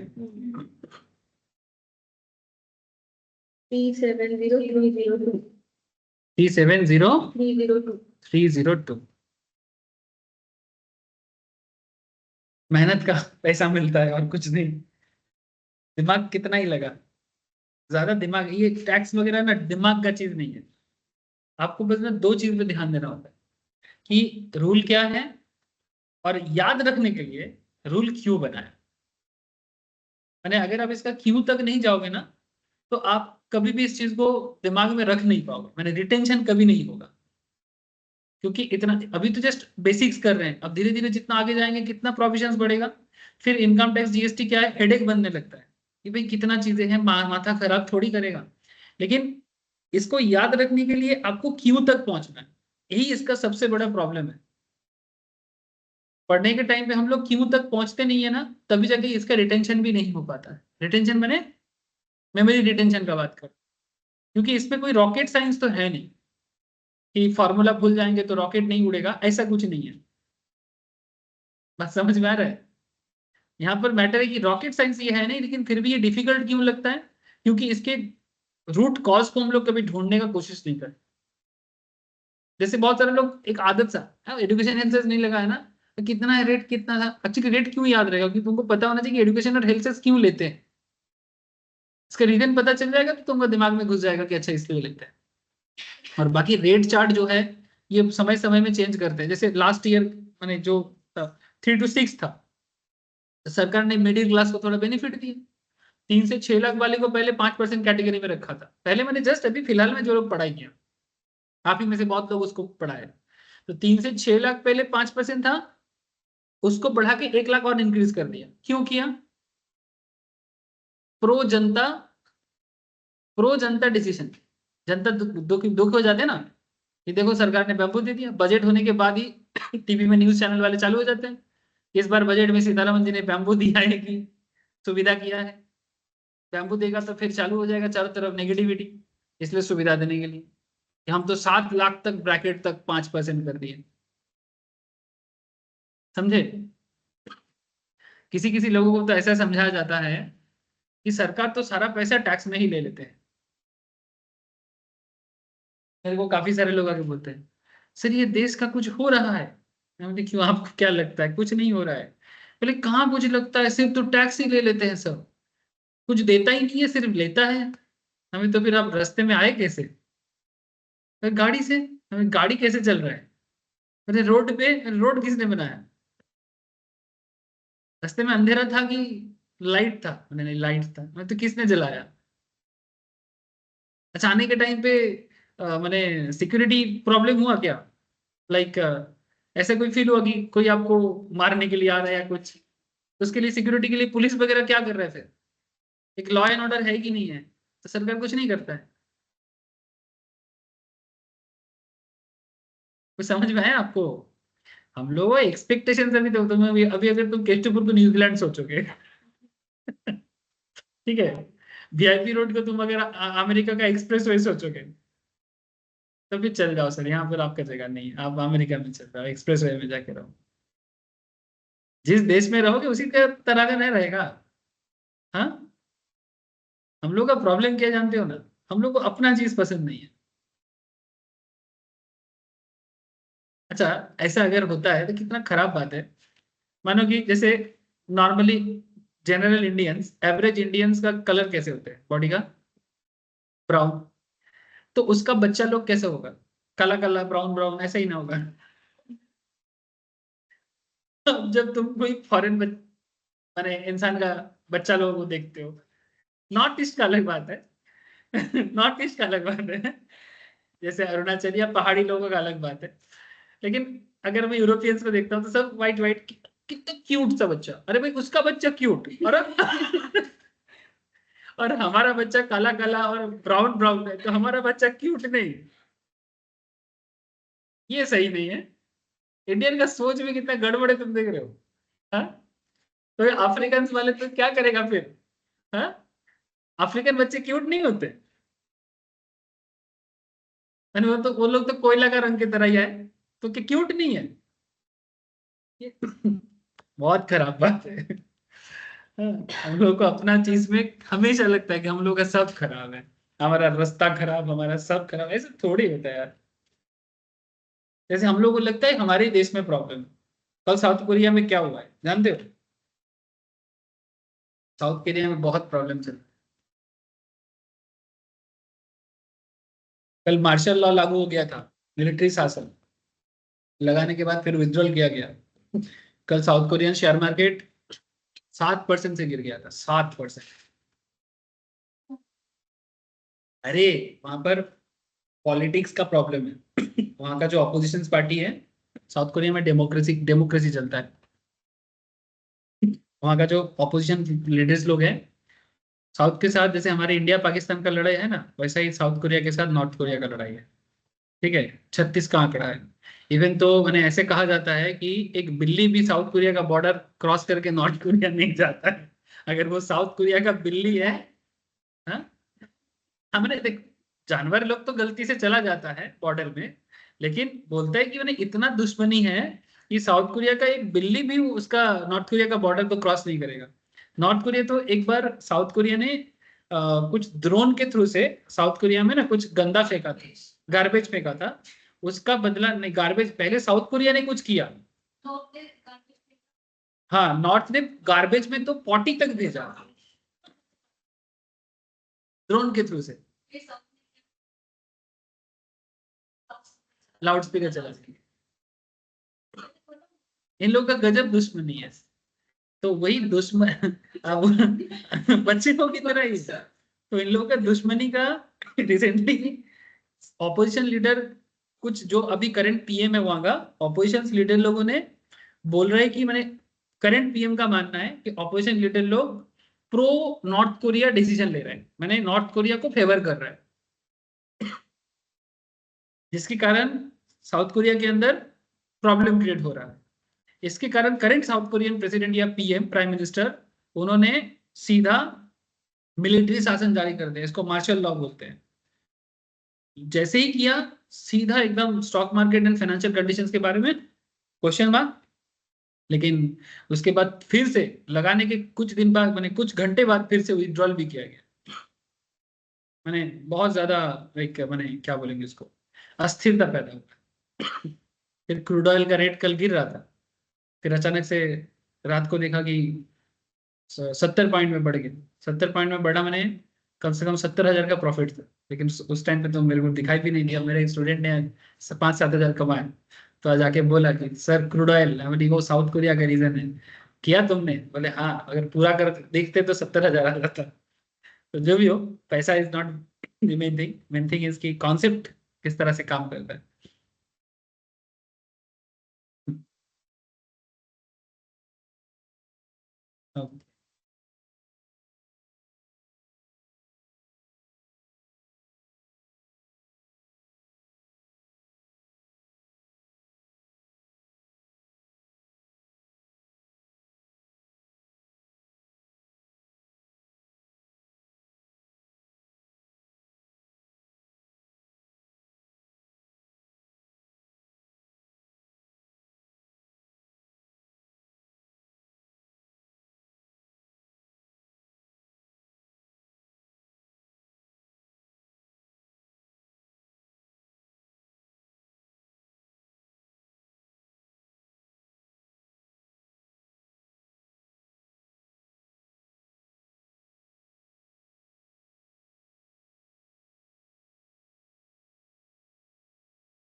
सर म्यूट होएगा जी सर।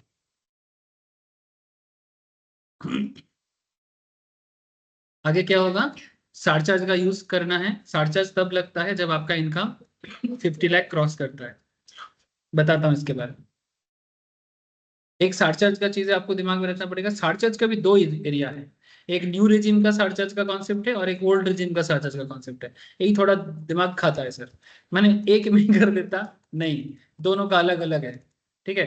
अच्छा, इसके साथ साथ आपको एक रिबेट मिलता है। रिबेट कब मिलता है, अगर आपका income as per new regime 7 lakh के नीचे या अप टू 7 लाख है, और एज पर ओल्ड रेजिम अगर आपका इनकम अप टू 5 लाख है।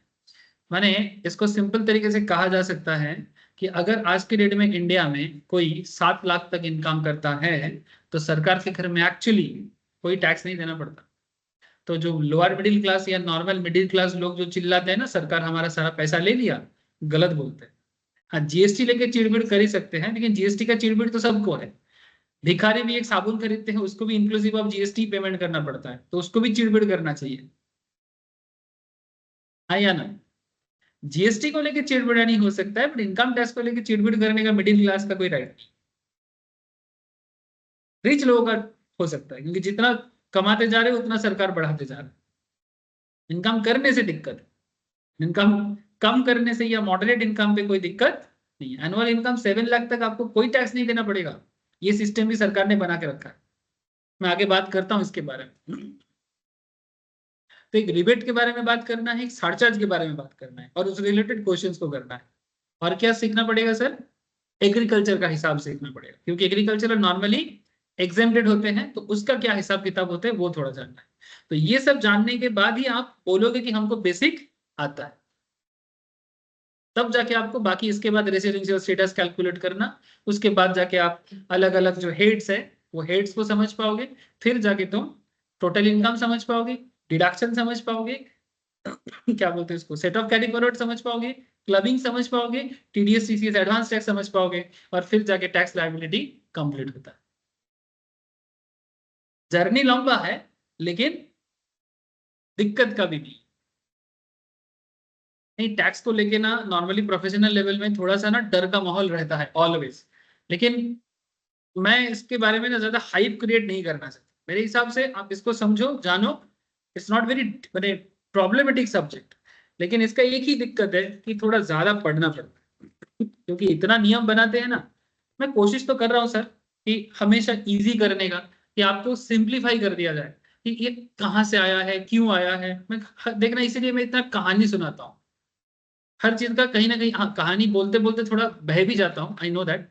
मैंने स्टार्ट करता हूँ एक चीज से, फिर थोड़ा सा खो जाता हूँ किसी और चीज में, लेकिन कहानी के पीछे का मेन मेरा पर्पस यही रहता है कि आपको चीज का मतलब इजी करो, समझे। ओके, एक स्टेटमेंट करो तो बनाओ तो।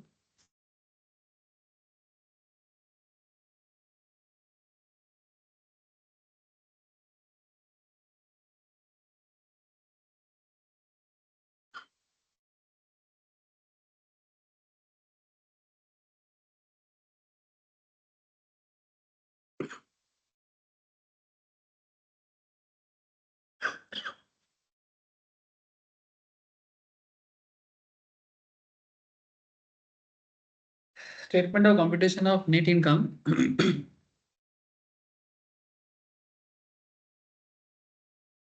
फॉर दी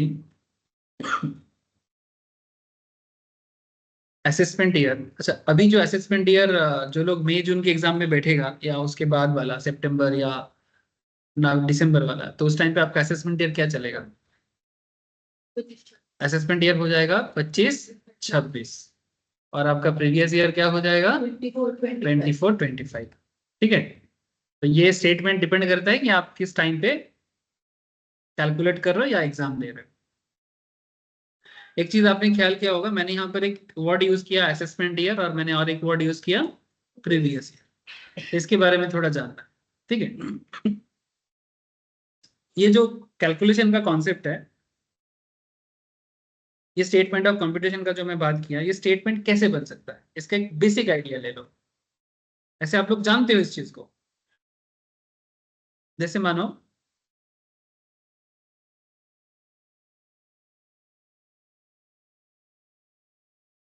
आप क्या करते हो ना, डिफरेंट हेड से कमाते हो। जैसे मॉडरेटली अगर आपको इनकम टैक्स को समझना है तो income tax is just combination of some heads of income. तो आपका एक हेड्स होता है income under the head salary. ये मोटा मोटी सेक्शन 15 टू 17 के बीच में बोला गया है। सेक्शन 15 से लेके 17। इसका मतलब कोई ये ना समझे कि 15, 16, 17 3 सेक्शन में सैलरी खत्म हो गया।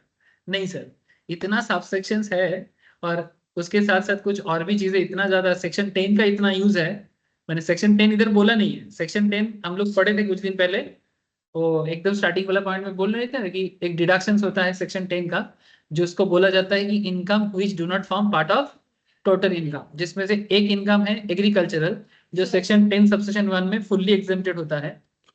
ऐसा ही सेक्शन 10 में और भी बहुत सारा इनकम है जो फुल्ली टैक्सेबल भी नहीं होता और फुल्ली एग्जेम्प्टेड भी नहीं होता। कुछ पार्टली एग्जेम्प्टेड, पार्टली टैक्सेबल ऐसे होते हैं। वो सैलरी के अंदर भर भर के आ जाता है, जैसे कि gratuity, pension, retirement benefit etcetera. Commuted pension हाँ, वही পেনশনের মধ্যে ওগুলো আছে। Commuted pensions, uncommuted pensions, gratuity calculations, এগুলো সব ওখানে আসবে আর ওগুলো সব সেকশন 10 এর ভেতর থেকে স্যালারিতে जुड़বে। जैसे पेंशन भी तो सैलरी का ही पार्ट है, ग्रेचुइटी तो सैलरी नहीं मिलता है, लेकिन वो नॉर्मल सेक्शन में नहीं बोला गया, वो सेक्शन 10 को बोला गया, फिर उस सेक्शन 10 को सैलरी के अंदर जोड़ दिया गया। तो भले ही सुनने में 15 से 17 है, तब तो कितना अच्छा था, 3 सेक्शन पढ़ते काम बन जाता, लेकिन वो सैलरी को लेंदी बना देता है। तो आप एक काम करो, ये सेक्शन तो just for the remembering purpose की मोटा मोटी सैलरी का मेन एरिया 15 से 17 के बीच में है। यहाँ पर एक अमाउंट का जस्ट हेडिंग कर दो, ये एक रफ बना रहा हूं सर, ठीक है, एक rough proforma, just to understand कि एक स्टेटमेंट कैसे बनते हैं। इनकम अंडर दी सैलरी, इसमें एक अमाउंट जैसा होता है ना, वैसा एक दे दो। और क्या होता है, income under the head house property,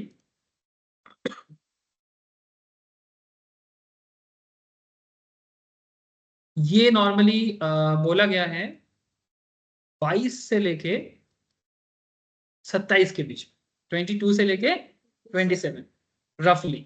थोड़ा बहुत इधर उधर कुछ सेक्शन सब सेक्शन में चेंजेस देखने को मिल सकता है, बट रफली यही है। फिर आ जाता है income under the head PGBP, यानी profits and gains in business and profession.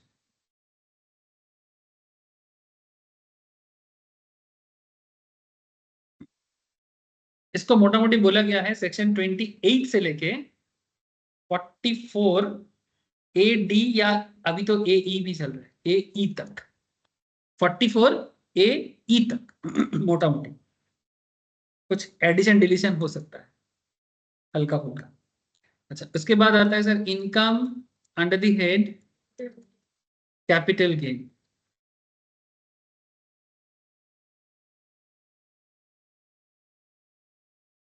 इसके बारे में मोटा मोटी कहा गया है 45 से लेके, मैंने 45 टू 55।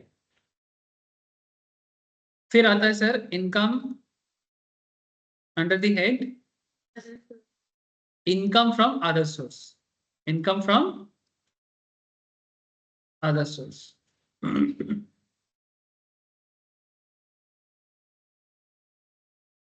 इसके बारे में बोला गया है 56 टू 59 अप्रॉक्स।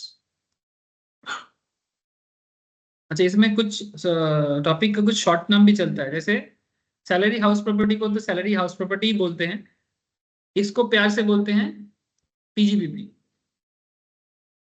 मैंने ये सब साउंड कान में होना चाहिए। कैपिटल गेन को प्यार से कभी कभी हम लोग सीजी करते हैं, और हाउस प्रॉपर्टी अदर सोर्स को कई बार आईएफओस करके भी चिल्लाया जाता है। ठीक है, क्या करके चिल्लाया जाता है, आईएफओस करके भी चिल्लाया जाता है। तो ये हो गया आपका हेड्स ऑफ इनकम। तो ये जितना भी हेड्स में आपका इनकम होगा, ये सभी इनकम को जोड़ा जाएगा, ये सेक्शन लिखने का जरूरत नहीं, ये just for the remembering purpose मैंने लिखाया, क्योंकि आगे जाके आपको सेक्शंस को भी तो जानना है। तो एक रफ आइडिया आपको मैं दे रहा हूँ कि मोटा मोटी किस सेक्शंस में हम लोग ये सब पढ़ेंगे। तो एक एक चैप्टर में ही मोटा मोटी 7-8 करके क्लास लग जाता है, कभी कभी 10, 12, 15 भी लग जाता है, डिपेंड करते हैं क्लास का स्पीड एंड स्टूडेंट कितना स्टेप समझ पा रहे हैं, मैं कितना स्पीड में जा रहा हूँ इसके ऊपर।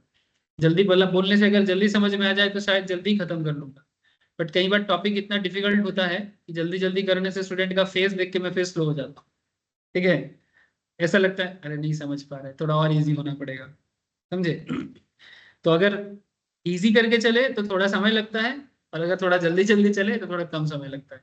बट रफली आप मान के चलो सैलरी में थोड़ा ज्यादा टाइम लगेगा, हाउस प्रॉपर्टी सब छोटा चैप्टर से इसमें थोड़ा कम टाइम लगता है, पीजीबीपी में सबसे ज्यादा टाइम लग जाता है, कैपिटल गेन भी मॉडरेट है, अदर सोर्स में थोड़ा कम टाइम लगता है। इसी में मैक्सिमम समय खाएगा आपका पूरा इनकम टैक्स।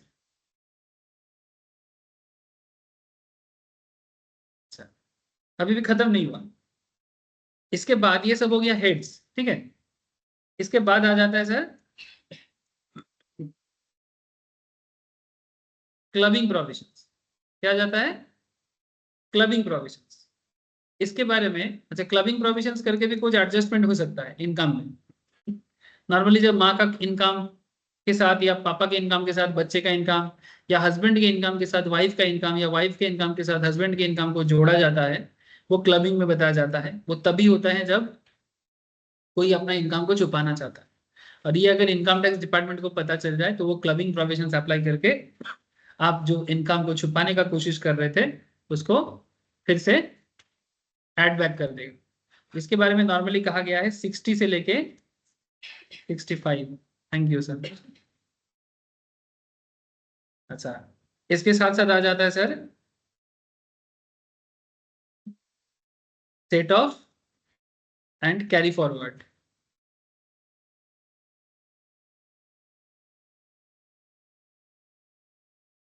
ऑफ लॉसेस, ये specially business loss, house property loss, capital gain loss, ये सब में थोड़ा लॉस का मैटर रहता है। तो ये सब लॉस को ना कैरी फॉरवर्ड करने का कुछ सिस्टम है। कुछ लॉस को 8 साल तक, कुछ लॉस को 4 साल तक हम लोग कैरी फॉरवर्ड कर सकते हैं। मैंने इस साल एडजस्ट नहीं हो पाया तो नेक्स्ट ईयर, उसके बाद वाला ईयर। तो लॉस एडजस्ट करने से क्या सुविधा होता है, मेरे इनकम पे नेक्स्ट ईयर थोड़ा बचत हो जाएगा टैक्स लायबिलिटी। और सेट ऑफ मनी किसके साथ किसको एडजस्ट किया जा सकता है, हर एक इनकम के साथ हर एक इनकम एडजस्ट नहीं करता है। इसमें दो तरह का एडजस्टमेंट आता है कि इंट्रा हेड और एक इंटर हेड, मैंने सेम हेड के अंदर एडजस्टमेंट और अदर हेड्स के अंदर एडजस्टमेंट। तो उसमें किसके साथ किसको अलाउ करते हैं और किसको डिसअलाउड करते हैं, इसके बारे में सेट ऑफ कैरी फॉरवर्ड बात करता है। डिटेल्स जब चैप्टर में जाएंगे चर्चा करेंगे। मैंने एसी में अगर मैं सारा चर्चा करने लगूँ ना तो दिक्कत हो जाएगा, ठीक है। समझ में आ रहा है? इनकम टैक्स पढ़ने का मैं बोलता ना 2 नियम है, या तो सागर को समझ के बूंद को जानो, या फिर बूंद को समझ के सागर को जानो। जो लोगों को मैं टोटल इनकम पे एडमिशन के टाइम में बोलता हूँ कि टोटल इनकम चल रहा है कर ले, उनको तब लगता है कि बहुत डिफिकल्ट लग रहा है ना, लगता है। लेकिन वो अगर एक बार टोटल इनकम वगैरह करके आया है ना, वो अभी मेरा हर एक बात ऐसे ही समझ पा रहा है। स्पेशली मैं पोतो या आप लोगों को बोलूंगा जो लोग टोटल इनकम के टाइम पे क्लास में ज्वाइन किए थे, वो टोटल इनकम किया ना, हर चीज के बारे में बात होता है। तो उस टाइम पे उसको डिफिकल्ट तो लगता होगा, लेकिन एक बार वो समुंदर देख लिया, अब समुद्र का पानी खारा है कि मीठा है, वो उसको बाद में धीरे धीरे पता चलेगा। तो उसको मैं बोलता हूँ कि सागर जान के बूंद को जाना। और क्या है ये जो चल रहा है अभी, क्या चल रहा है अभी, बूंद बूंद का डिस्कशन हो रहा है सागर तक पहुंचने के लिए। फिर से मुझे कॉल लेना पड़ेगा, ये आजकल ना ये क्लास में ऐसा होगा सर, इसके लिए मैं पहले से ही आप लोगों को सॉरी बोलता हूँ, लेकिन मेरा अभी सिचुएशन कुछ ऐसा है, मैं कुछ कर भी नहीं सकता।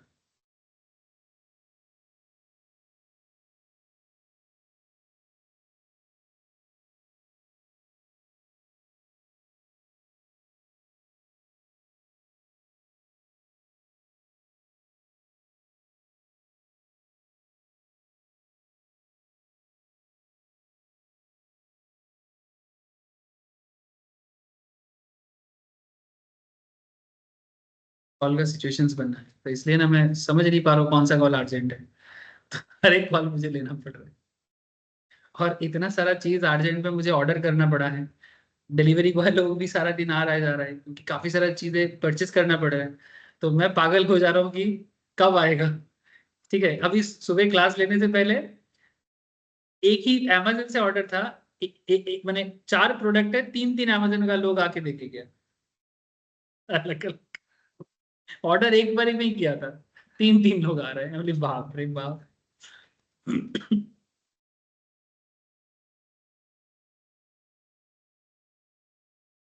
आप लोगों को शायद सबको मैं बोला नहीं, या किसी किसी को शायद बोला है कि मैम का क्लास शायद किसी भी मोमेंट में ऐसा हो सकता है कि कुछ दिनों के लिए जो डिसकंटिन्यूएशन का बाद में कहा था वो हो जाएगा। तो क्योंकि मैम प्रेग्नेंट है, ठीक है, सिंपल बात है, नेचुरल पेपर मैटर है सर। तो लेकिन उसमें मैम का शायद 2 महीने का एक रेस्ट का भी मैटर आएगा। तो ऐसे सिचुएशंस में एक सर्टेन टाइम के बाद मेरा भी कुछ हफ्ता ऐसा हो सकता है कि इधर उधर होगा, एक हफ्ता तो होगा श्योर।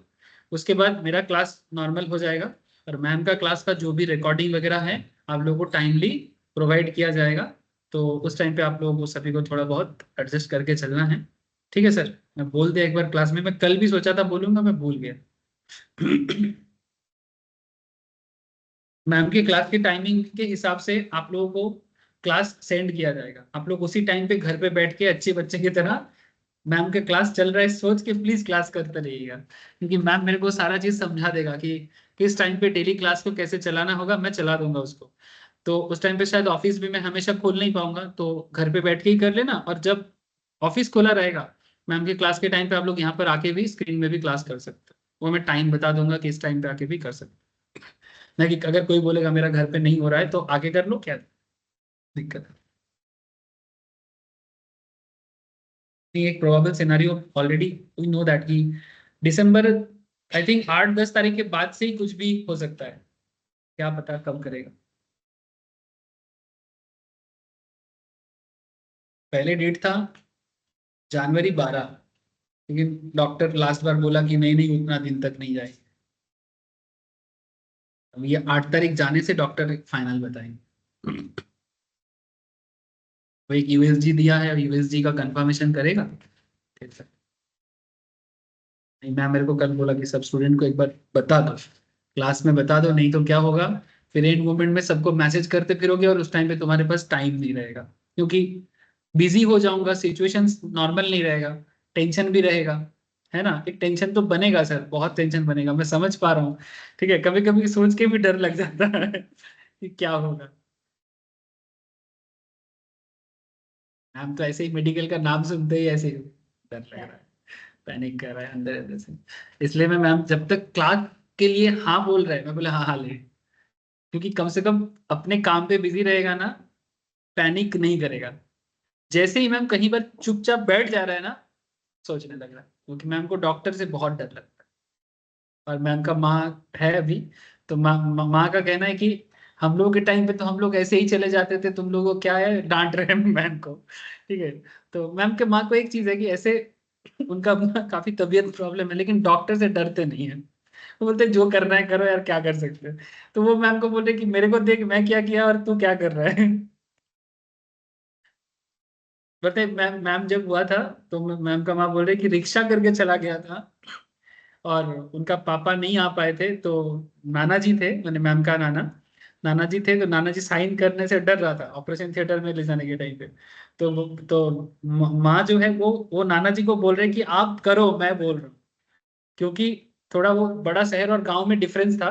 तो गांव से पापा को आते आने के लिए कुछ भी सुविधा नहीं मिल रहा था, और डेट थोड़ा पहले दिया गया था, तो टाइम थोड़ा गड़बड़ हो गया, तो पापा को भी पता नहीं चला था। तो ये रिक्शा करके गया डिलीवरी के लिए, और मैम का पापा को बोल रहे कि आप साइन करो, और मैम का पापा बोल रहे नहीं अभी तो मेरे नहीं होना, अगर कुछ हो जाए, अगर वो बाद में मेरे को ना छोड़े तो। एक कंफ्यूजन होता है, और उस जमाने में तो और था। तो मैं बोलते तुम लोग कितना डरते हो, अब वो तो बोल रहे लेकिन जिसको डरना है उसको तुम कहाँ से बंद करोगे।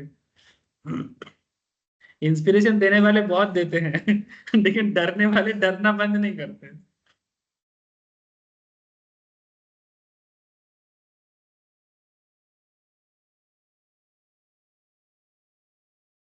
अच्छा देखो, अच्छा ये लिख लिया, अच्छा सेट ऑफ कैरी फॉरवर्ड का लिख लो सर,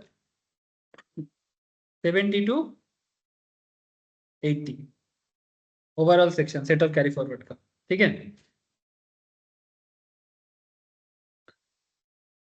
सब कुछ मोटा मोटी हो गया।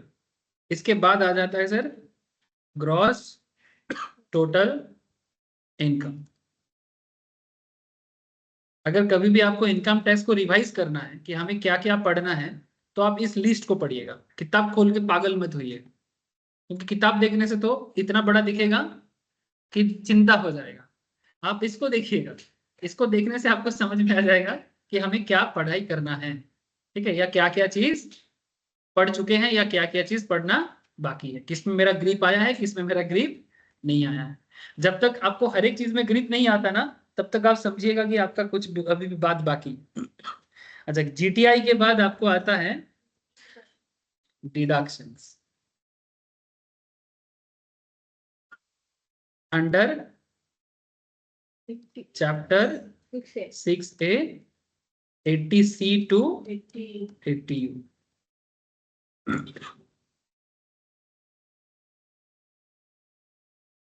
फिर जाके आता है आपका नेट इनकम। इस नेट इनकम के साथ भी कुछ एडजस्टमेंट होते हैं। अच्छा, इसका सेक्शन क्या है? 80C से 80U। हाँ, 80C to 80। इसके साथ वगैरह एडजस्टमेंट होते हैं। इसका मैं अलग से लिखा नहीं रहा हूं, क्योंकि वो थोड़ा और मैंने डिटेल्स हो जाएगा। If there is any advance tax, TDS, TCS, ठीक है, ये सब नेट इनकम के साथ एडजस्ट होता है। एडजस्ट होके फिर टैक्स लायबिलिटी बनता है। अच्छा, तो ये हो गया एक ओवरव्यू। अच्छा, इसमें मैंने आपको स्टार्टिंग में एक प्रीवियस ईयर और असेसमेंट ईयर के बारे में बोला था ना। इसमें आपने अभी मुझे बोला कि आपका असेसमेंट ईयर क्या बन रहा है? 25, 26। प्रीवियस ईयर क्या बन रहा है? 24, 25। सो लिख लो sir, previous year is the year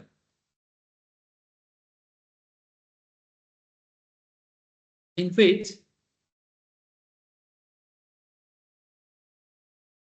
income accrue। accrue माने बेसिकली जिस साल इनकम ड्यू हो रहा है, ठीक है। Previous year starts as on 1st day of April and ends on 31st March, ends on 31st March, 31st March, ठीक है। नेक्स्ट ईयर नहीं बोलेंगे बेसिकली। अगर 25 के अप्रैल में स्टार्ट होगा तो 26 के मार्च में खत्म होगा, या 24 के मार्च में स्टार्ट, अप्रैल में स्टार्ट हुआ तो 25 के मार्च में खत्म होगा। ये नॉर्मल है। लेकिन in case of new business, previous year starts from the date of commencement of business, date of commencement of business,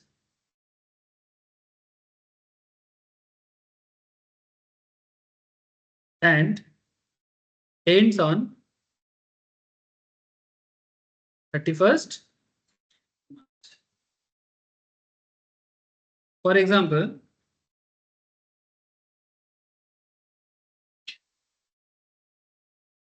if business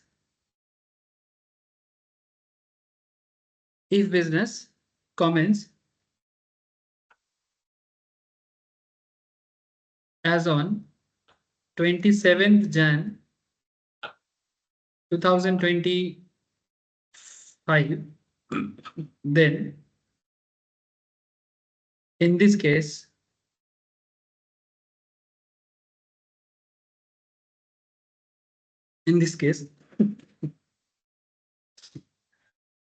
previous year start हुआ from 27th Jan 2025 and ends on 31st March 25 ही होगा 2020। इसका एक दूसरा case है, मैं next दिन बताऊंगा आप लोगों को, कि इसमें ना एक 26 के मार्च में भी खत्म होने का एक कॉन्सेप्ट आएगा। वो किस केस में होगा मैं नेक्स्ट दिन बताऊंगा। तो ये हो गया नॉर्मली प्रीवियस ईयर का मतलब। न्यू कंपनी के केस में जब स्टार्ट होगा उस डेट से लेके मार्च तक, और नॉर्मल में अप्रैल से लेके मार्च तक। और ये इनकम टैक्स में प्रीवियस ईयर और असेसमेंट ईयर का बहुत बड़ा रोल प्ले है सर। ये आपको जब भी क्वेश्चन दिया जाएगा उसमें प्रीवियस ईयर का ही इनकम का सोर्स बताया जाएगा, और प्रीवियस ईयर में हम लोग जो इनकम करते हैं वही असेसमेंट ईयर में टैक्स पे करते हैं। तो असेसमेंट ईयर क्या हो जाएगा, जैसे करेंटली तो 25-26 चलेगा जब आप लोग उस टाइम पे एग्जाम में बैठोगे, तो इसमें असेसमेंट ईयर का मतलब हो जाता है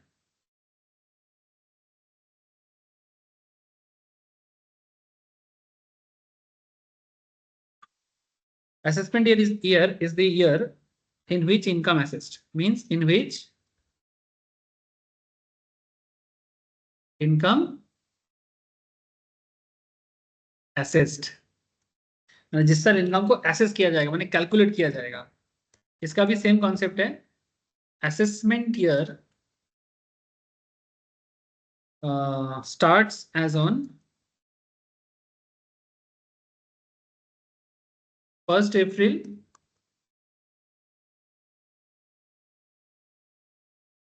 and ends on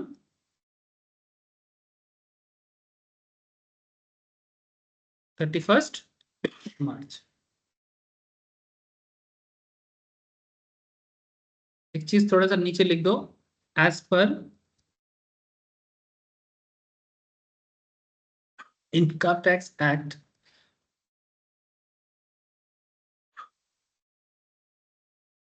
income of the previous year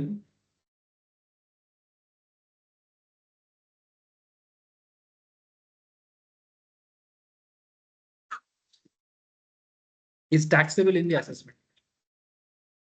is taxable in the assessment years। ठीक, जैसे अभी 24-25 का 25-26, लेकिन एक्सेप्शनल कब होगा, जब एडवांस टैक्स दिया जाए। तो ब्रैकेट में लिख दो except advance tax, except advance tax. Advance tax में क्या होता है, प्रीवियस ईयर में ही किया जाता है। ठीक है, ये था बेसिक कुछ ओवरव्यू। नेक्स्ट क्लास में 4.5 एंड एटसेट्रा का क्वेश्चंस वगैरह करेंगे। एग्रीकल्चर भी ट्राई करेंगे, अगर हो जाएगा तो फिर जाके बेसिक एक कंप्लीट हो जाएगा, और 2 क्लास लगेगा मुझे लग रहा है बेसिक। सर आगे पे स्टिक टू द गन।